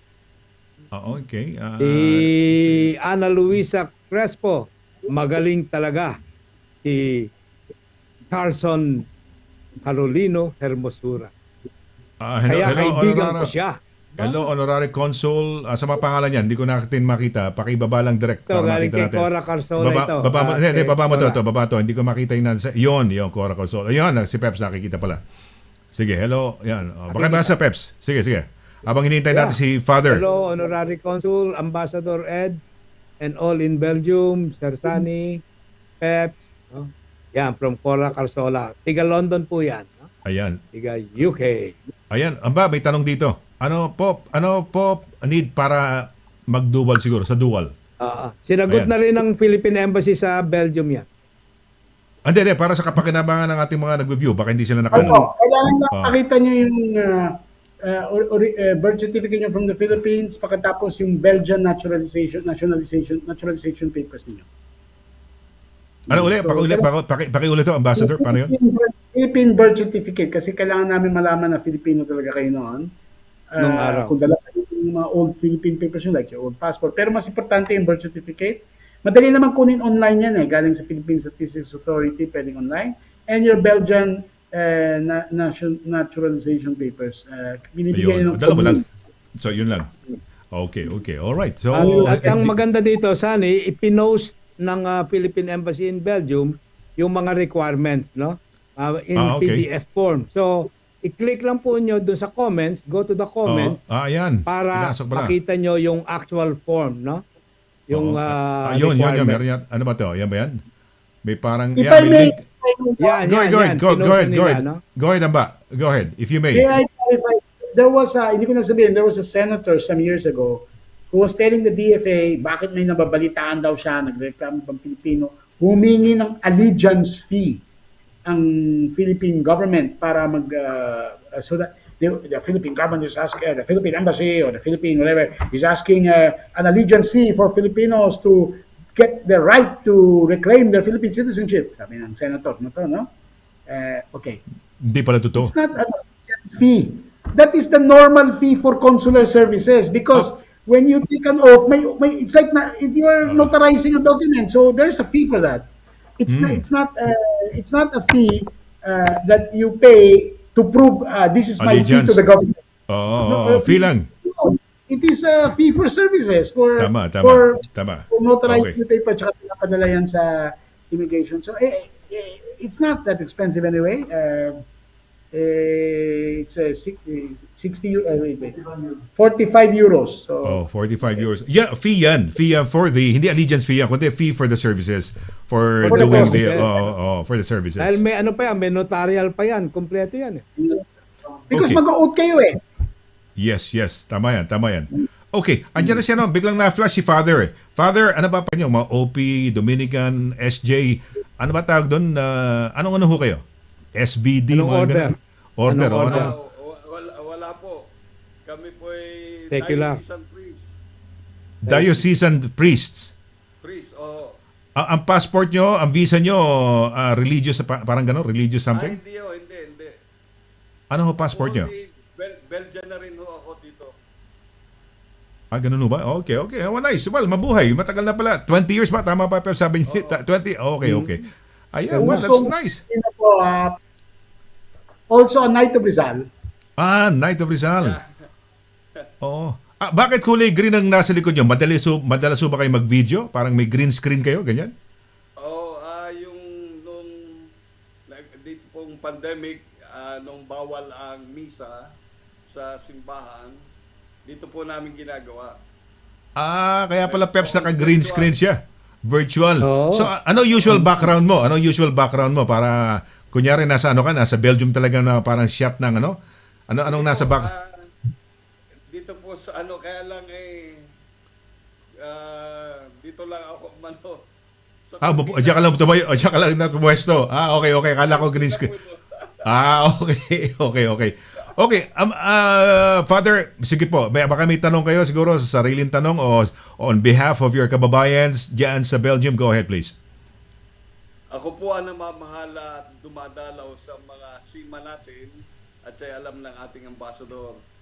Ngayon po, meron tayong seaman na narito ngayon. Sabi meron siyang cancer sa pancreas. Ngayon, lalabas na bukas ay pupunta sa Pilipinas. Ang sabi sa kanya ay siya ay quarantine sa hotel. Pero dapat siya ay dumiretso sa ospital. Yun po ngayon ang inaayos namin kung paano gagawin. Yun lang po ang tanong ko sa ating ambassador. Paano Leo? po. Mayroong problema, seaman? Hindi ko masyadong nakuha. May Yung pong sakit yung seaman, no? Okay. Kailangan dumiretso sa hospital, but he is being required to undergo quarantine. Ayan, Yeah. okay. O sige, Amba, okay. May chine-check pa ni Amba yung baka merong parang binibrief pa siya, no? Kung anong ron. Po. Ang nangyari po, based on the old, yung alam namin yung kaso ng na-repatriate namin last December, yung kanyang handlers, definitely, dinidiretso sa hospital yan kasi considered quarantine din naman yun sa hospital. So, May ambulansya. may ambulansya dapat. I'm sure he's a legally recruited, no? Kasi seaman siya. So, I'm sure yung kanyang agency, yung Marina and all that, will fix it po, Father. By the way, isa yun sa malaking tulong na ginagawa ni Father kasi Antwerp is an important port. It's an important port city. And so, the seafarers who pass there, meron nga doon seaman, nakapunta na ako doon sa Antwerp, may isang seaman center kung saan yung mga, for one day, mga seamen from different countries. Yeah. Nandun po, no? So, by the way, Father, can we ask for prayers? Kasi, not just for your kababayan, no, na uwi, pero kasi yung Europe ngayon, nagde-decide kung ika-cancel nila yung recognition ng ating STCW certificates. This is the certificate na ini-issue natin na parang proof na tama yung standards ng ating training. Kaso matagal nang kini-question ng Europe yung certificate sa Philippines kasi meron tayo raw mga diploma mill, mga ibang merchant institutions, maritime school na hindi mahusay. So maybe this year or next year, hindi na nila i-recognize. So once the contracts are expired na in a year or two, wala nang seamen from the Philippines who will be hired by European ships. So we need prayers aside from our, of course, nagtatrabaho yung ating marina and all that to follow the requirements. Kasi importante. Sa awa ng Diyos, may mga European countries na kakampi natin. Kasi ayaw nila mawala yung mga Philippine sailors. Pero meron din mga hindi. Kasi may mga European na bansa na sila mismo may mga seafarer. Kaya competition. Yung iba dyan nagsasalita ng Slavic language. Yung iba dyan ay pagdasal natin pala. We have to really pray kasi marami tayong kababayan mawawalan ng trabaho, no? Apektuhan. Parang ayaw nila ng seafarers. Pero iba naman, mga Scandinavian, gusto tayo. Importante po ito na hindi tayo mawalan. Of course, Netherlands is more or less for us. Belgium for us. But we'll see what happens. Kasi matagal na nilang sinasabi ito pero hindi pa nila pinupulang hindi pa nila okay. Wala na. By the way, pag ma-announce yun, hindi ibig sabihin wala na. Kasi may contracts ngayon eh. Yung lahat ng hired ngayon hanggang katapusan, pwede pa. Pero wala nang bago. Wala na magiging bagong hiring. Ayun. ng Oh. seafarer. So, yung mga present, they're still on the ships. Pero, mm, Pero wala naman let's akong hope. lahat ng barko merong Dapat Pilipino. labanan yan. We have to Lahat. fight that, ha? Amba. Oo. And also prayer. Wala na magagawa, ba? Talagang tapos na? One problem para ma-fight dyan, magsasara tayo ng maraming schools. Kaya ba natin yon? Almost half of our schools will be closed kasi hindi raw meeting standards. So, Okay. Okay, well. one way is not to close them or to improve the standards. Yun, Improve the standards. improve the standards. Oh, sarado ng gobyerno yung mga medyo pangit. Itaas ang standards. O di yung mga select few, yun ang mga undeployment o yung mga yun. Alam naman nila kung saan kumuha ng saan kukuha ng mga mahuhusay na seafarers. Alam na nila yon. Hmm. But the fact is, ang rule ng European yung commission is that no, you have to follow, in general, international standards. So yun lang ang problema natin sa seafarers ngayon, no? I mean, yung issue niyan. Father, Pagdasal mo na ha. Isama mo na sa misa. Nagbibisa ka ba, Father? Nagbibisa ka every Sunday? Every Sunday, oo. Oo, sa kanila mapapanood, sa kanila makikita. Nakakasama namin. Oo, sa kanila makikita. Sa kanila mapapanood. Father, sa kanila mapapanood. Baka may kababayan tayo rito sa iba't ibang bahagi ng Europe ang asa ba si Father nagbibisa? Facebook ka ba nagbibisa? Ngayon po ay hindi na kami virtual kasi pwede na kami magmasa. Okay. So good. Well, that's nice. Antwerp po. Antwerp. Mabuhay ka, Ang Father. ganda ng kanilang sinunog every January. Nasaan ba, Ambassador, nasaan ba ang Nasaan ba ang Bruges? Bruges? It's in Flanders. Same In area. Flanders. Flanders din yan. Oh, I love Flanders. Bruges. Bruges, How do you- B-R-U-G-E. If you, the Belgians would claim that it's nicer than the Amsterdam. Well, because it also has canals and so forth. For religious purposes, Filipinos might want to travel there because there's a part there where the blood of Christ. There's a church there with the remaining blood Really? of Christ. It's Gusto ko very yung pretty. gusto ko yung mataas doon, yung parang tower kasi yung pelikula ng Bruges, yung movie, di ba? Gusto ko yung nasa to. Malapit doon yung blood of Christ, yes. Yes. Oo, And, galing. Oo, okay. So, Tsaka may boat, parang canal ride ka ron. May canal... Kanal din yan. Parang Amsterdam eh. Canal ride din yun. that one class there is very nice. Galing. Okay. It's interesting. Alam nyo, bagay po yung Filipino sa Europe. Filipino in Europe feels at home, partially because of our Christian faith, majority Christian faith, partially because of our heritage. Belgium, of course, was also under the Spanish Empire, so may connection doon. So, yun ang isang sinasabi ng Belgium. I think Ronnie is still with us. Europeans notice that compared to other Southeast Asians or other Asians, Filipinos seem to have a European flair, a European ability, European sensibility, cultural sensibility. Kaya nga si Rizal, very successful dito. So, today's Filipinos are the same. So, Okay, well. Pakawalan na muna natin si Father. Pakawalan natin. Father, thank you very much. Father, mabuhay kayo. Ha? Sige. Okay po. Thank you. Okay. Yes. So, okay. Ayan, si Father, para bigyan natin dahil kasi may 3 pa tayong susunod, 4, no? Kailangan mabilis tayo. Yung susunod, paki-traffic na lang natin, Lisa, no? Si Lisa and si Direk. Okay. So, Flanders, Ronnie, so you love the job. You said you love the job. What's so enjoyable about it? Helping Filipinos, helping them when they get, like you mentioned about this woman who had this boyfriend or partner who is a pusher or addict, and it was banging the head or hurting her, and you were able to take her out.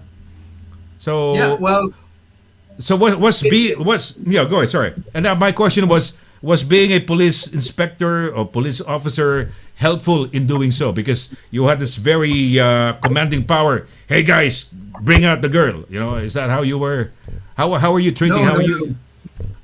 No, Did no, you have no, a gun? it's not Did you like have a that. gun with you? You have a gun. Hey guys, get. How was it, Ronnie? No, because you cannot mix the two things.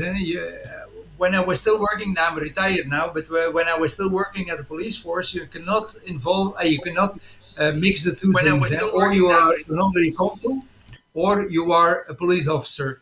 So at the time when I was doing that, I acted as an honorary consul. So I contacted the prosecutor. I told him what we were doing. And at the end, if it was necessary, I called the local police. But I never told them that I was a police officer. I always said, okay, I need your assistance as an honorary consul. Sa moment, no, the one who came in, pakipatay lang yung audio mo. Ay, malakas yung audio na pumasok. Si Annalyn Alba. Annalyn, kung nakikinig ka, nanonood siya. She's watching. Annalyn, magmula na, patay natin audio niya. Ayan, pinatay na natin audio niya. Annalyn, pakipatay na lang yun. Huwag kang manood ng, pakita mo nga ako, direct, pakita mo ako sa camera. Annalyn, you're watching, delayed yung Facebook. Don't watch there. Manood ka mismo doon sa, kung saan ka pre-practice ni Direct, no? Kung saan ka nag-testing. Okay, kaya nung nagsasalita si Ronnie, sorry about that, Ronnie, when Ronnie was talking, pumapasok yung audio mo sa amin, no? So, okay. Ulitin, Ronnie, as you were saying, sige, go back ahead. Sorry about, the technical thing. Go ahead, please, Ronnie.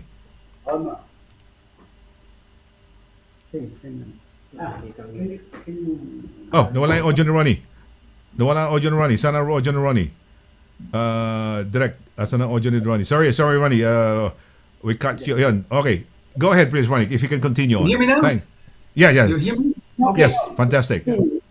So I was saying, if you cannot mix up the things, or you act as an honorary consul, or you act as a police officer. So I mostly acted as an honorary consul because it's quite easier. You contact the prosecutor, you are telling what you're doing, you ask for his support, and most of the time you get the support when you explain him. And when it's really needed, then you call the local police, and they will come to help you. They will come to help you out. Of course, you have to stay legit all the time. But as a police officer, you really know what you can do and until how far you can go. And that's of course a big advantage. You know some people, you know the people to talk to. That's a big advantage, of course. That's good. Great. PEPS, huh? He knows where the boundaries because he used to be a police officer and he's got some connections who could help him out. Okay. Bigyan natin daan ng next caller. Ito, sige, sino ba ito susunod? Yung next caller natin. Hello. Yes. Ready with her? Sige, hi. Hi. Hello. Buksan natin yung audio niya yan. Hello. Hi, can you hear us? Hello. Pwede ba pagsamahin na apat? Hindi yata, no? Nakagawa tayo ng apat lang kami naman ng apat. Ayan. Okay. I think she's trying to listen doon sa kanyang okay. She's not sa Facebook I can't hear you. Yes, you can't hear us because you're listening to us on your Facebook, no? Huwag kang makinig doon. Talk to us directly dito sa palabas sa mismong sa mismong where you have the camera. Are you using a phone or Are you using a phone or no? Delayed to. We cannot be talking because you're delayed by 10 or 15 seconds. Ito, okay, hello, hi. Ano pangalan nito? Sino pangalan nito? Direct, ilabas mo nga yung pangalan niya. Sino ba pangalan to? Sino to? Who is this? You're delayed eh. Hindi pa niya makuha, no? Delayed ka. Ito siya. Amelia Ibarra. Tama ba? Yan. Hey, can you hear us? Hello, Amelia. Di bale, i-out na natin muna siya hanggang sa makuha niya siguro. Tawagan mo muna direct para mabigyan ng proper advisory. Hindi niya alam ang ginagawa niya eh. Okay, alright. Ayan. Okay. Alright, baka mabuksan mo yung microphone niya. Baka mabuksan niya yung patay mo yung okay, good. Alright, sige. Go ahead, please. Si Edgar Duay, Darmin Bala rin yun, no? Si Darmin, no? Watching from Tubize, Belgium. Okay, ulitin ko lang, Peps, baka nakikinig siya, baka delayed kasi sa kanya. Amelia, itong nasa TV, talk to us via the computer where you're having the call, no? Huwag kang makinig don't reply dun sa Facebook. That's delayed. I hope narinig mo na yun. Okay, maski makarating sa kanya. Okay, dokie. Yeah, alright, live Peps. yung live stream, ang yung real time. So, real time. Yan. Real time. Go ahead, please, Peps. Baka may mga greetings. Dami pa So, subukan natin. Baka andyan siya. Subukan na siya. Subukan natin si Amelia. Amelia, can you hear us? Can you hear me? Can you hear me? Hindi sumasagot. Wala. Hindi niya naririnig. Doon Si pa rin siya Renzo nagre-realize. Imperial, no? Batiin din natin. Renzo Imperial, si Sean Erodio, at saka si Za Pwede Erodio, no? direct, pwede natin palitan na lang ibang tao kasi hindi niya nakukuha eh. Pakipalitan na lang natin. Yung susunod na lang, baka hindi niya makuha eh. Ha? Sorry? Okay na yan? Okay. Ito last. Sayang. Hindi niya makuha eh. Wala bang way of communicating with her? Sige. Okay, paki-communicate Lisa and via Viber muna. Kausapin niyo muna siya and tell her to answer directly do sa show. Okay, sorry Peps. Go ahead please. Yeah, yun lang. Yung mga ibang mga nagparamdam pa sa atin, ano? Siguro, ewan ko kung mag-asawa ito. Si Za Erodio at saka si Sean Erodio. Batiin ko rin yung aking kaibigan sa Pilipinas, si Nato Kaluwag, si Irish Donaire Tingard, no? At si Amelia Ibarra Defur, yan yung ating bumati siya sa ating kanina, no? Pero Amelia, pasok ka lang. You talk to us via the machine itself, not through another another computer, no, or na nakikinig ka. Huwag ka manood ka lang doon, but real time it has to be yung Pasok ka nga uli. Amelia, pasok ka lang uli, please. Saka ito, Sunny, yung isang nagpadala ng hearts, tamang-tama dahil August 21, di ba? Ang pangalan niya ay si Ivy Galman. Ayun, Ivy Joe Galman. Cruz, no? Si Ann Patrice Martin. Ang dami mga nagpapahiwatig sa atin, no? At tinitingnan ko lang kung si Caroline Generalao, no? Watching from Switzerland. Aba. Okay. Amelia, pakipasok lang ulit, please. Pasok lang ulit kay Amelia. Shout out, ano ba ito mga shout out na Tess Bonte, Tess Bonte. Siya may Tess Bonte na yan. Ayan, Tess Bonte. Bonte, yan. Yan, sino yan? Pwede po bang maibalik? Ano yan? Yung last name ko. Si Tess Bonte, yan yung tungkol sa pangalan niya, no? Gusto niya ibalik sa dati. At sinagot din niya ng Philippine Embassy in Belgium, no? Ano sabi ng Philippine Embassy, Peps? You mean back to maiden name? Niyo po? If the answer is affirmative, then you need to execute an affidavit explaining why you want to revert to your maiden name with a clause saying that you are doing it for some legitimate purpose and with no intention to defraud anyone, ano? So kailangan pala yung ibabalik mo yung pangalan mo hindi dahil sa may Sandali, Pep. May sinasabi si Ambassador. Ambassador, sige, may paglilinaw si Ambassador. Kaya sige, pasagutin natin ang embassy mismo. Wala yung sandali, Ambassador, yung audio mo lang, sandali ha. Sandali lang ba? Sandali, bakit nawala ka? Gagamitin niya yung single name nila. Usually, a requirement is there should be a reason that for example, the marriage was annulled or they were divorced abroad or naging byuda siya, no? At any rate, hindi basta-basta pwede mag-revert. Hindi pwedeng basta-basta mag-revert. Kung may divorce decree, annulment or annul na, basta may court ruling, pwedeng mag-revert, no? Now, merong ginagawa rin yung yung Philippine Statistics Authority ng guidelines about it kasi may bagong Supreme Court ruling about mga apelyido na a woman should have the right to use a person should have the right to use father's surname or mother's surname. Maraming rules na, pero right now ang basic rule is kung gusto niyang bumalik kasi kung nakalagay na yung apelyido ng husband, hindi basta-basta pwede mag-revert. Kailangan may reason like na-annul yung marriage or na-divorce na sila or byuda. Kasi po ayaw natin na gamitin to mislead people, no? Kasi may ruling na yung Supreme Court dyan. However, let me clarify something. If a woman is married, she's not required to use her husband's surname, whether in the passport or what. Pero once ginamit na, once paglagay na ng apelyido ng husband, ng asawa, ng mister sa passport, hindi basta-basta pwede mag-revert. So we'll just have to find out why bakit ganun po. So, she can contact us and we will, yung sinasabi ko, email niya or yung Brussels.pe at DFA. Or bigyan niya yung telephone number niya, we'll kausapin namin siya. Yan, okay. Well, action agad, no? Ayan, sa embassy, no? Action agad. Okay. Well, may problema doon sa huling nagtatanong, PEPS, no? So, hindi na natin bibigyan daan siguro yun. So, siguro ano na tayo, medyo yun ang ating last question kanina, yung kay Father, no? Dahil okay. Yung mga hindi nakapagtanong po, no? Sa round 3 na. Pagbalik natin uli dito, no? Ayan, oo. May gusto yata minilinaw yata kay mga binibrinif kay Ambassador. Ano yun, Ambassador? Pinaglapitan ka ng mga staff mo. Anong nililinaw niyon? Yung pangalan ng, yung anong Passport Act, yung specific. Oo, parang merong citation, merong okay. Okay, may Passport Act of Philippine Passport Act of 1996 pero Republic Act kaya sige. Philippine Passport Act, let me see now. Republic Act 8239.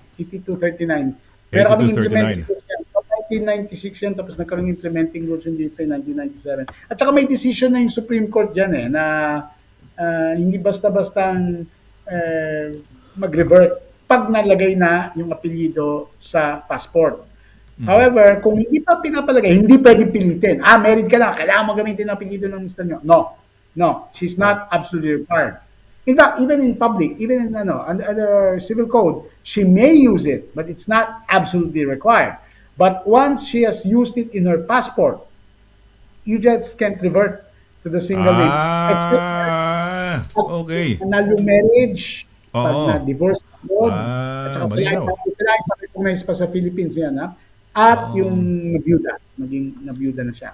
Marami akong kilalang Dutch ambassador na mga babae na yung yung kanilang maiden surnames names ang ginagamit. Karamihan naman Karamihan, no? Ganyan, no?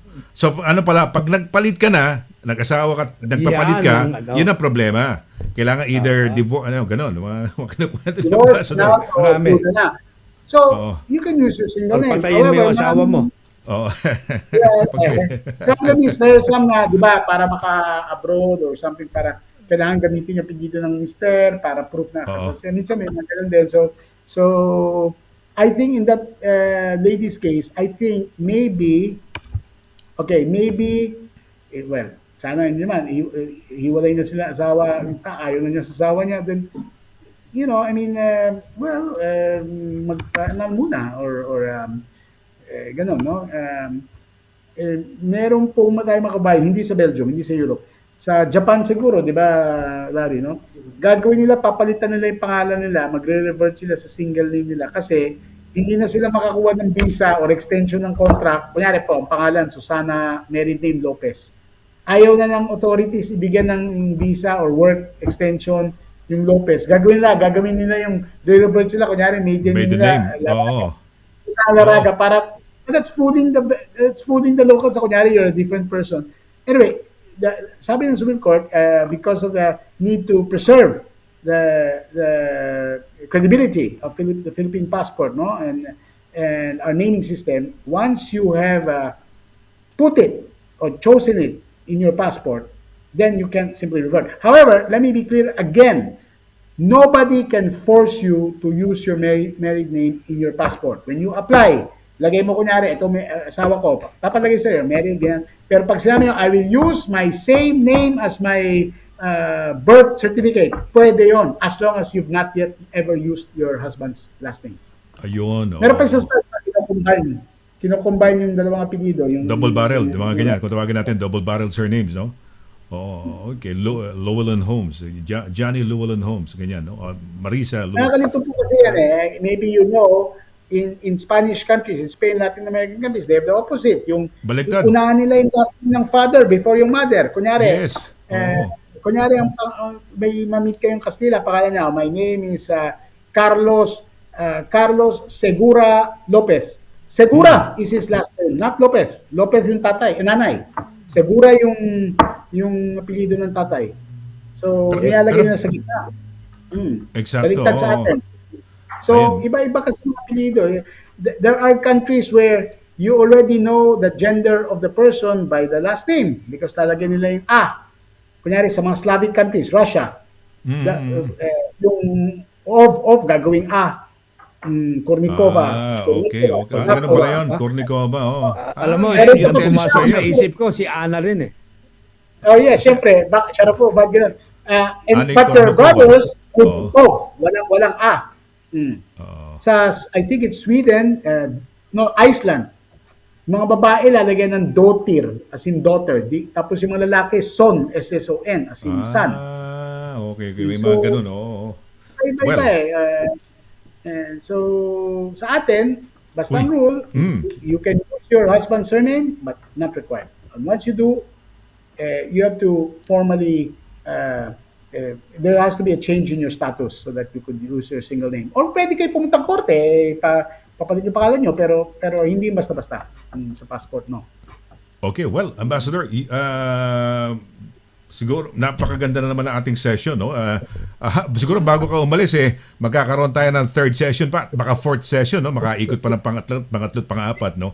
And it's been very enlightening. Masarap kang kausap, parang may historical tayo, PEPS para tayong merong walking history book tayo, no? Si Ambassador, no? Meron na nga nag-comment, Sonny, very informative. Waiting for round 3. Aba? Ayan, Baka kayo lang yan, Peps. Hindi, yan. Si Jim Rebong, no? Si Jim Rebong. Labas mo direct. Baka si Jim Rebong sinasabi ni Peps na Jim Rebong. Labas mo yun. Nanonood din sa atin ngayon, sina Godfrey Bagtas, Jim Rebong. Ayun, Rebong. si Bernadette Hanapin mo yung message niya. Kaibigan natin. Mabuhay po, sir. Yan, sir. Sir? Yan, no? Listening with Randy Shupongko, no? Yung kaibigan natin si Randy Ramon. Diyan. Nasa ba yung... So, si Bernadette Beastie with Dan. Kasama rin siguro si Dan, no? Ayun, very At saka informative yan. binabati niya si Merlin Casas. Ayan, very daw. very informative, waiting for round 3. Ayan, si Jim Rebong. Ayan, may picture siya. Authentic yan. Bernadette Beastie, pakibati nga. Si Jim Rebong! Night of Rizal! Night of Rizal siya, Belgium, no? Ayan. Hi guys, greetings from Stockton-on-Tees. We're listening up here in Ramon Gueco Shupongko with si Randy yan, si Randy Shupongko with Dan, no? Yung kanyang asawa. Okay. Ayan, Caroline Hedanaralaw. Hello po, Kuya Sonny. Ikaw. Watching you from Switzerland. Palagi po akong masaya pag nakikinig po sa kayo po. Salamat po. Maraming salamat din. Narinig po kayo. Ayan. Sobra naman yung po niya. Mabuhay ka, Sir Ambassador Ed De Vega, KGOR from Jim Rebong. Mabuhay si Jim Rebong. Mabuhay, Renzo Imperial. Mabuhay lahat. Mabuhay kayo, no? Okay. Well, sige. Bago ka magpaalam, Ambassador, siguro na lang unahin natin muna si Honorary Consul. Honorary Consul, we want to thank you for being a part of the show. Any last words? Anything you'd like to probably let our kababayans know where they can find you? Go ahead, please. Yep. Well, they can find me in Denze. If they look on the internet, and they look to the Honorary Consul for the Republic of the Philippines, they will find my address there. I'm available, let's say, every day. If it's an emergency, they can call me night and day. That's no problem. Of course, for non-urgent matters, I prefer that they call me during weekdays between 8 and, let's say, 8 o'clock in the morning, 8 o'clock in the evening. But I'm always available, and it makes me really proud to be a part of to be able to work with a wonderful team of the embassy, because they really are very hardworking people there. They are very committed to what they do and it makes me proud to be a part of them. Can you do voters registration? Can they register with you, Honorary Consul? Can they, Ronnie? Can they? This? They cannot. They cannot. Okay. But thank you very much. Maraming salamat. It has to be with us because kinukuha namin yung biometrics. Okay. So ano pala? Okay. All right. Ronnie, thank you very much. More power and congratulations for being the Honorary Consul in Belgium. So mabuhay until the next time that we get to see you again. Maraming salamat. Okay. Ayan. Well, Mabuhay, mabuhay. Ito naman si Ambassador. Baka Ambassador, meron ka pang nais ibahagi sa ating mga kababayan, mga updates siguro. Baka may mga latest na mga gusto mo ipaalam sa kanila from the last time that you were here with us, no?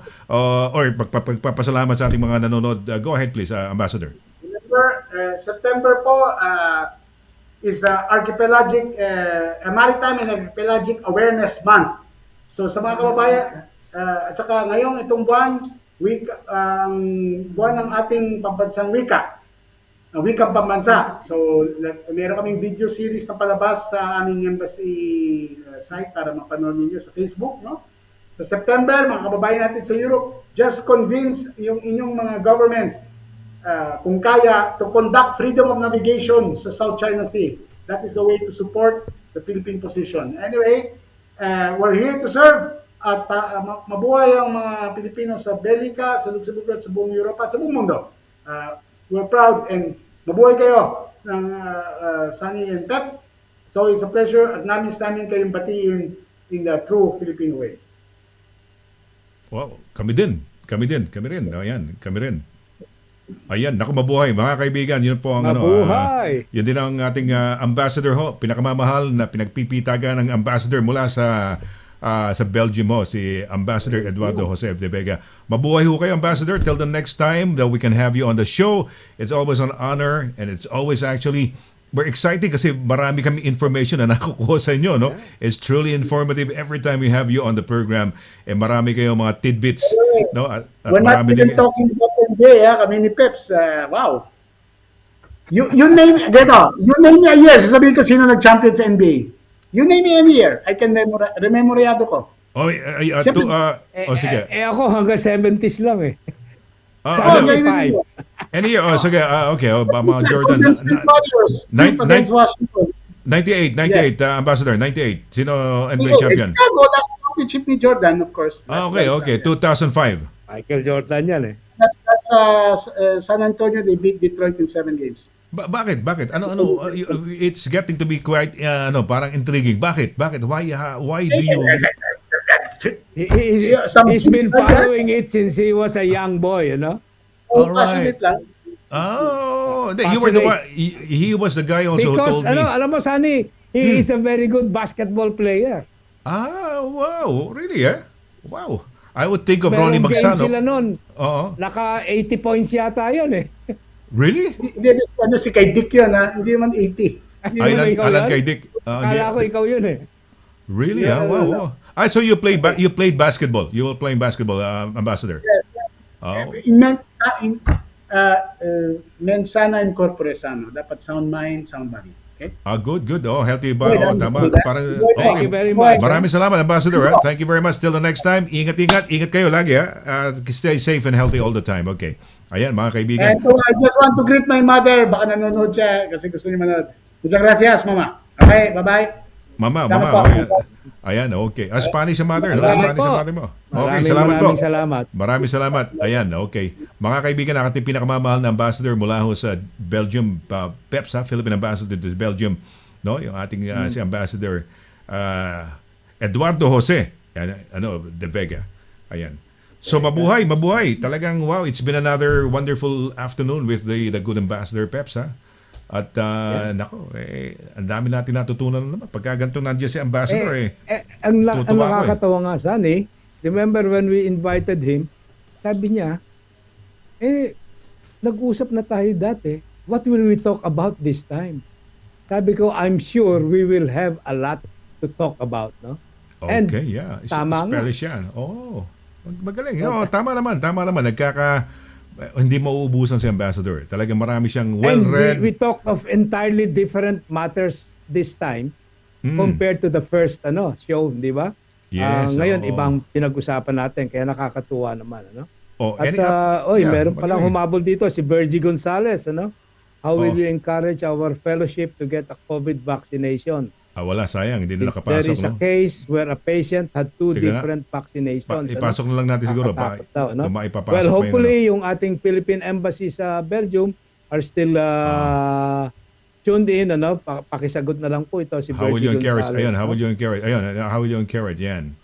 Yan, okay. Ito, ilalabas lang natin. Pero yan, sige na, final Si greetings Virginia at Elona, paalam na tayo. mabuhay. Stay Oo. safe daw, no? God bless. At Ayun, siyempre, pasok- yung ating pasok mo na kaibigan, yan. si Randy Virgil Chuponco. Gonzalez. Pasok mo, hindi pa, Nanonood sandali, hindi pa din na ngayon, ipasok. no? Kasama Yan, kasama ni Sige, Bernadette ayan. Beasley, no? Nawala yung nawala yung kay, hindi pumasok yung tanong ni yung kay Virgie.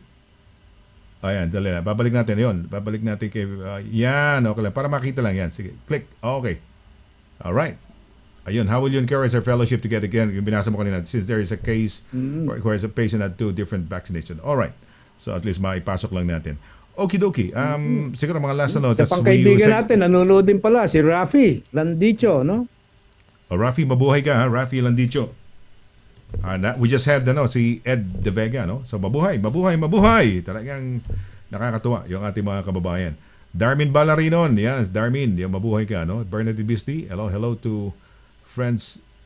Enjoying the show. Yan, best regards, Bernadette Bisti. Merlin Casas. At si Merlin sumagot din, ano? Yeah. Ito si Wesley So, Saginsin, hindi ko nakita yan. Ngayon, pakidaanan ngayon, direct may nakita kong Wesley Saginsin. Ayan. Yan. Ayan, hindi pumasok yan. Ngayon ko lang natin nakita yan. Shout out from Binati Laguna. natin kanina yan. Yeah, binati Si mo Wesley, kanina, binati natin. Wesley Shout Saginsin. out from Laguna yan eh. No? Mabuhay. Alright. Okay. Si Darmin ba na feature? Hindi pa yata. Si Darmin, pasok lang natin. Ito kaibigan natin. Darmin, hello po kay Sunny Kuepes, guest watching from Tubize, Belgium. Ayan. Okay, mabuhay. Mabuhay. Alright. Si Darmin ba yung Taga-Belgium yan. sinuspend muna ng Facebook? Sa Bakit? group? Hindi ko alam. Bakit? Sumobra. Na-over siya sa sa sharing. limit ng... Hindi ganun naman. Ang Facebook kasi mukhang pera eh. Mukhang pera talaga sa totoo lang. No, they really sinasakal nila. Kaya sabi ko, don't worry. Temporary lang yan. Meron namang alam naman niya yan eh. Na minsan ma-out siya mga a few days or a few weeks lang. Ganyan, no? So, ayan.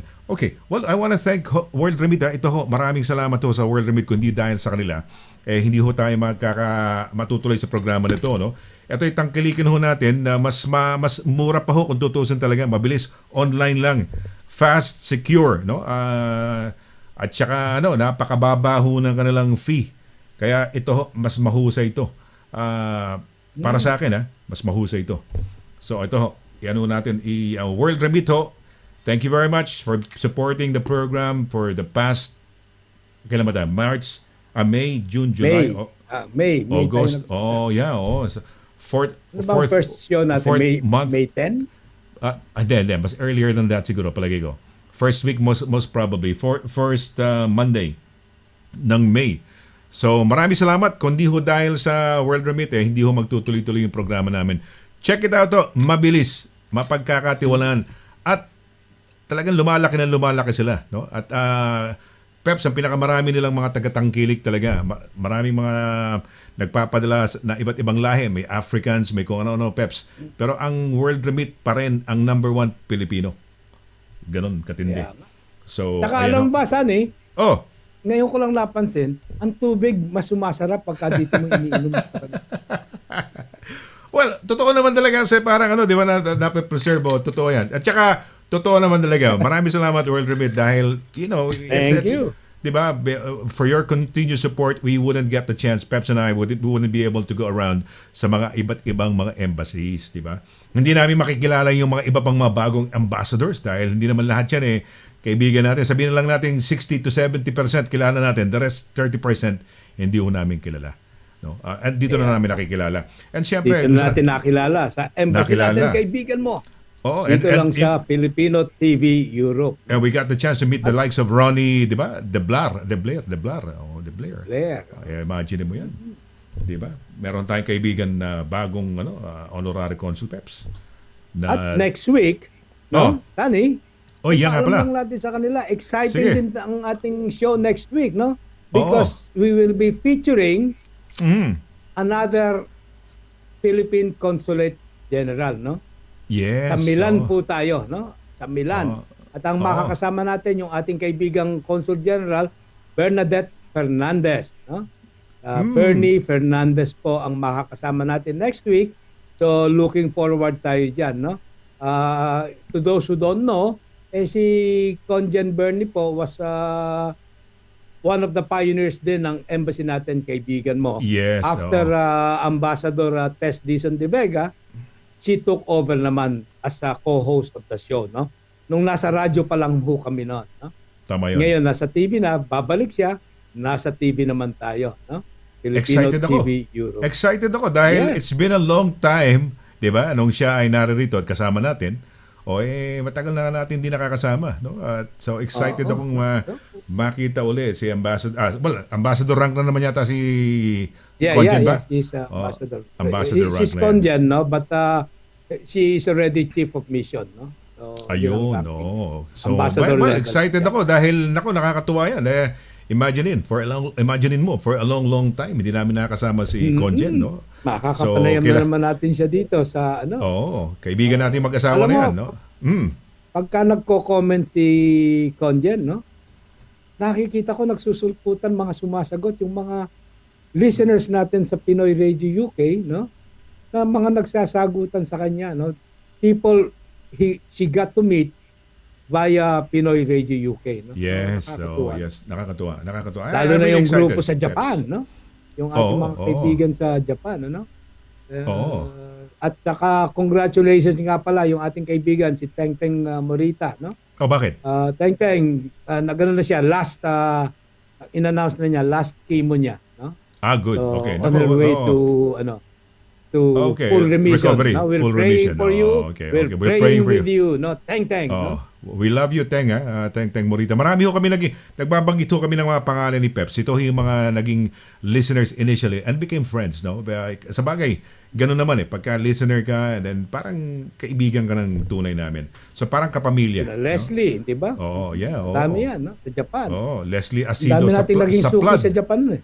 Yes, from a humble station Pati sa in Canada, sa Nova Yes. Scotia, meron din tayo mga New naging York, suki. New Jersey, lahat na nanonood sa atin. One no? time sa Nakikinig, Africa. nakikinig. Sino yung nakausap mo sa Africa?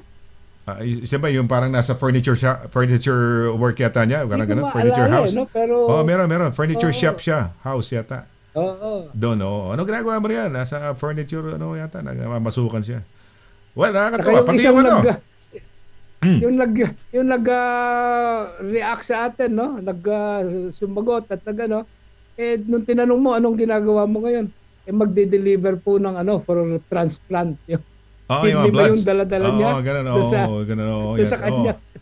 Yes.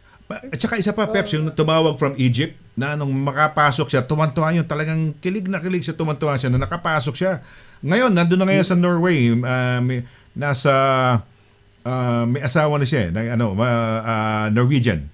So, nung ako'y dumating doon sa parang sushi bar doon, na sikat na number 1 na restaurant sa, kalimutan ko na yung lugar, tulad, letter T yata simula noon Anyway, nung parating ko sa airport, nag-Facebook live ako, biglang nagsasagot, sir, saan yan? Dito ka na pala. Tapos doon ako kumain siyang head ng housekeeping ng isang chain of hotel sa Norway. Wow, sarap ng pagkain ko. Talagang special ako. Talagang pinakilala ko sila. Pilipina lahat ng housekeeping. 7, 8 yan. Tapos picture kami sa harapan ng Pinoy Radio UK, Yes, Filipino yes, TV yes. Europe, no? Yes. We got to meet a lot of people, no? Kung saan-saang lugar.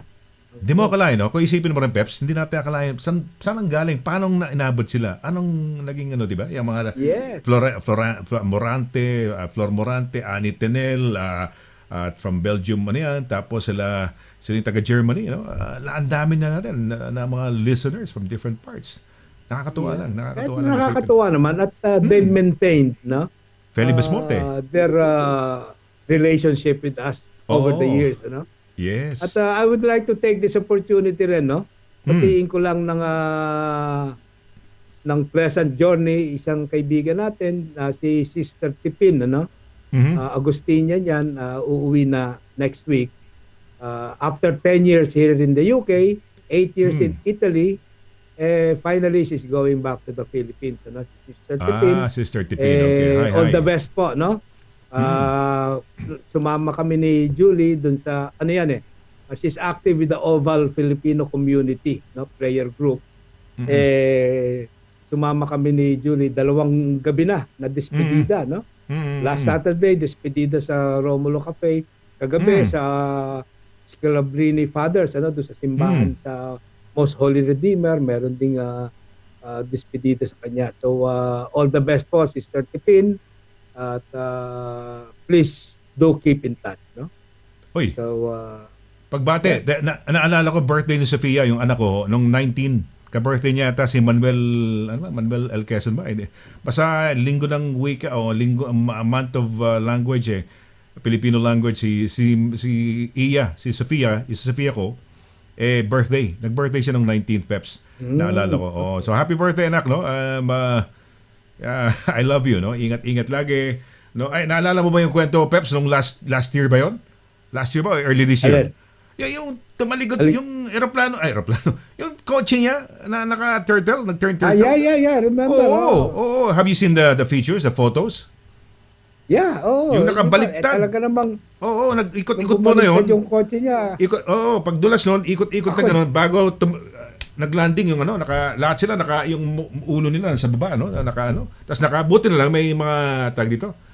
Naka seatbelt. No? Pero nakahang sila dahil siyempre nakahang, Tapos may dumating na parang van daw, parang ano ba yung van na yung mga pag bumabiyahe nagka-camping, yung ganung van. O ganun kalaki. Caravan, no? Caravan. Caravan. Tapos yung family doon lumabas, kinuha sila, no? Grabe yun. That was a very horrific, tragic, Tapos kainitan ng COVID, I had to go to the hospital dahil puro bata kasama niya Wala siyang kasama, so tumawag yung mga doktor, nurses na kailangan may tumao rito sa mga bata dahil habang tinitreat yung nanay nila. 'Di ba? So I had to rush to nakalimutan ko East anong pangalan nun. At hindi anyway, ka pa makapasok. Hindi ayaw pa ang hirap papasukin, no?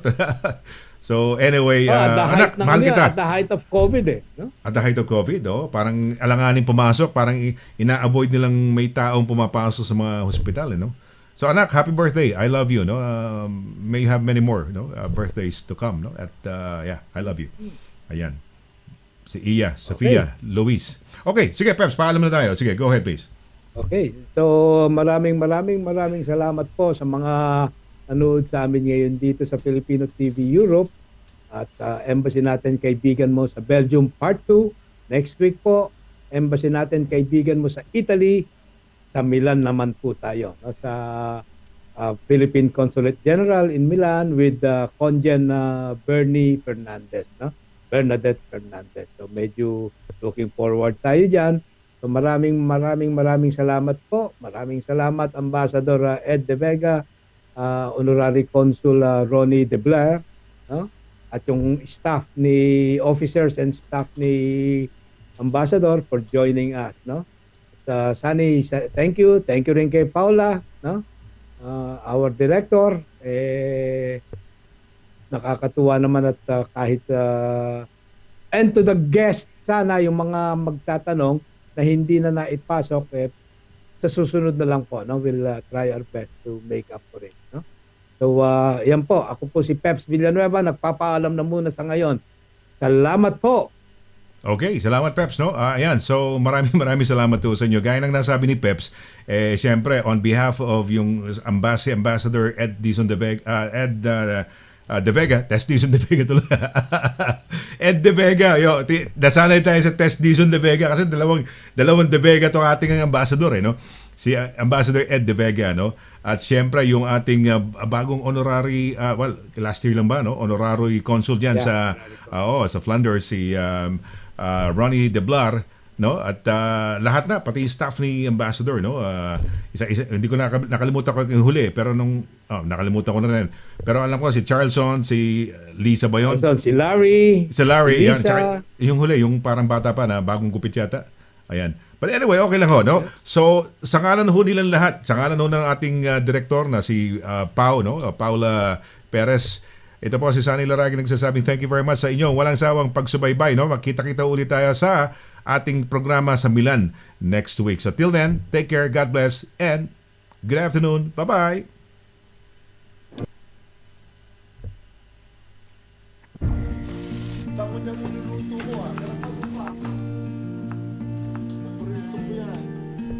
Sa World Remit, naiintindihan namin ang iyong paglalakbay.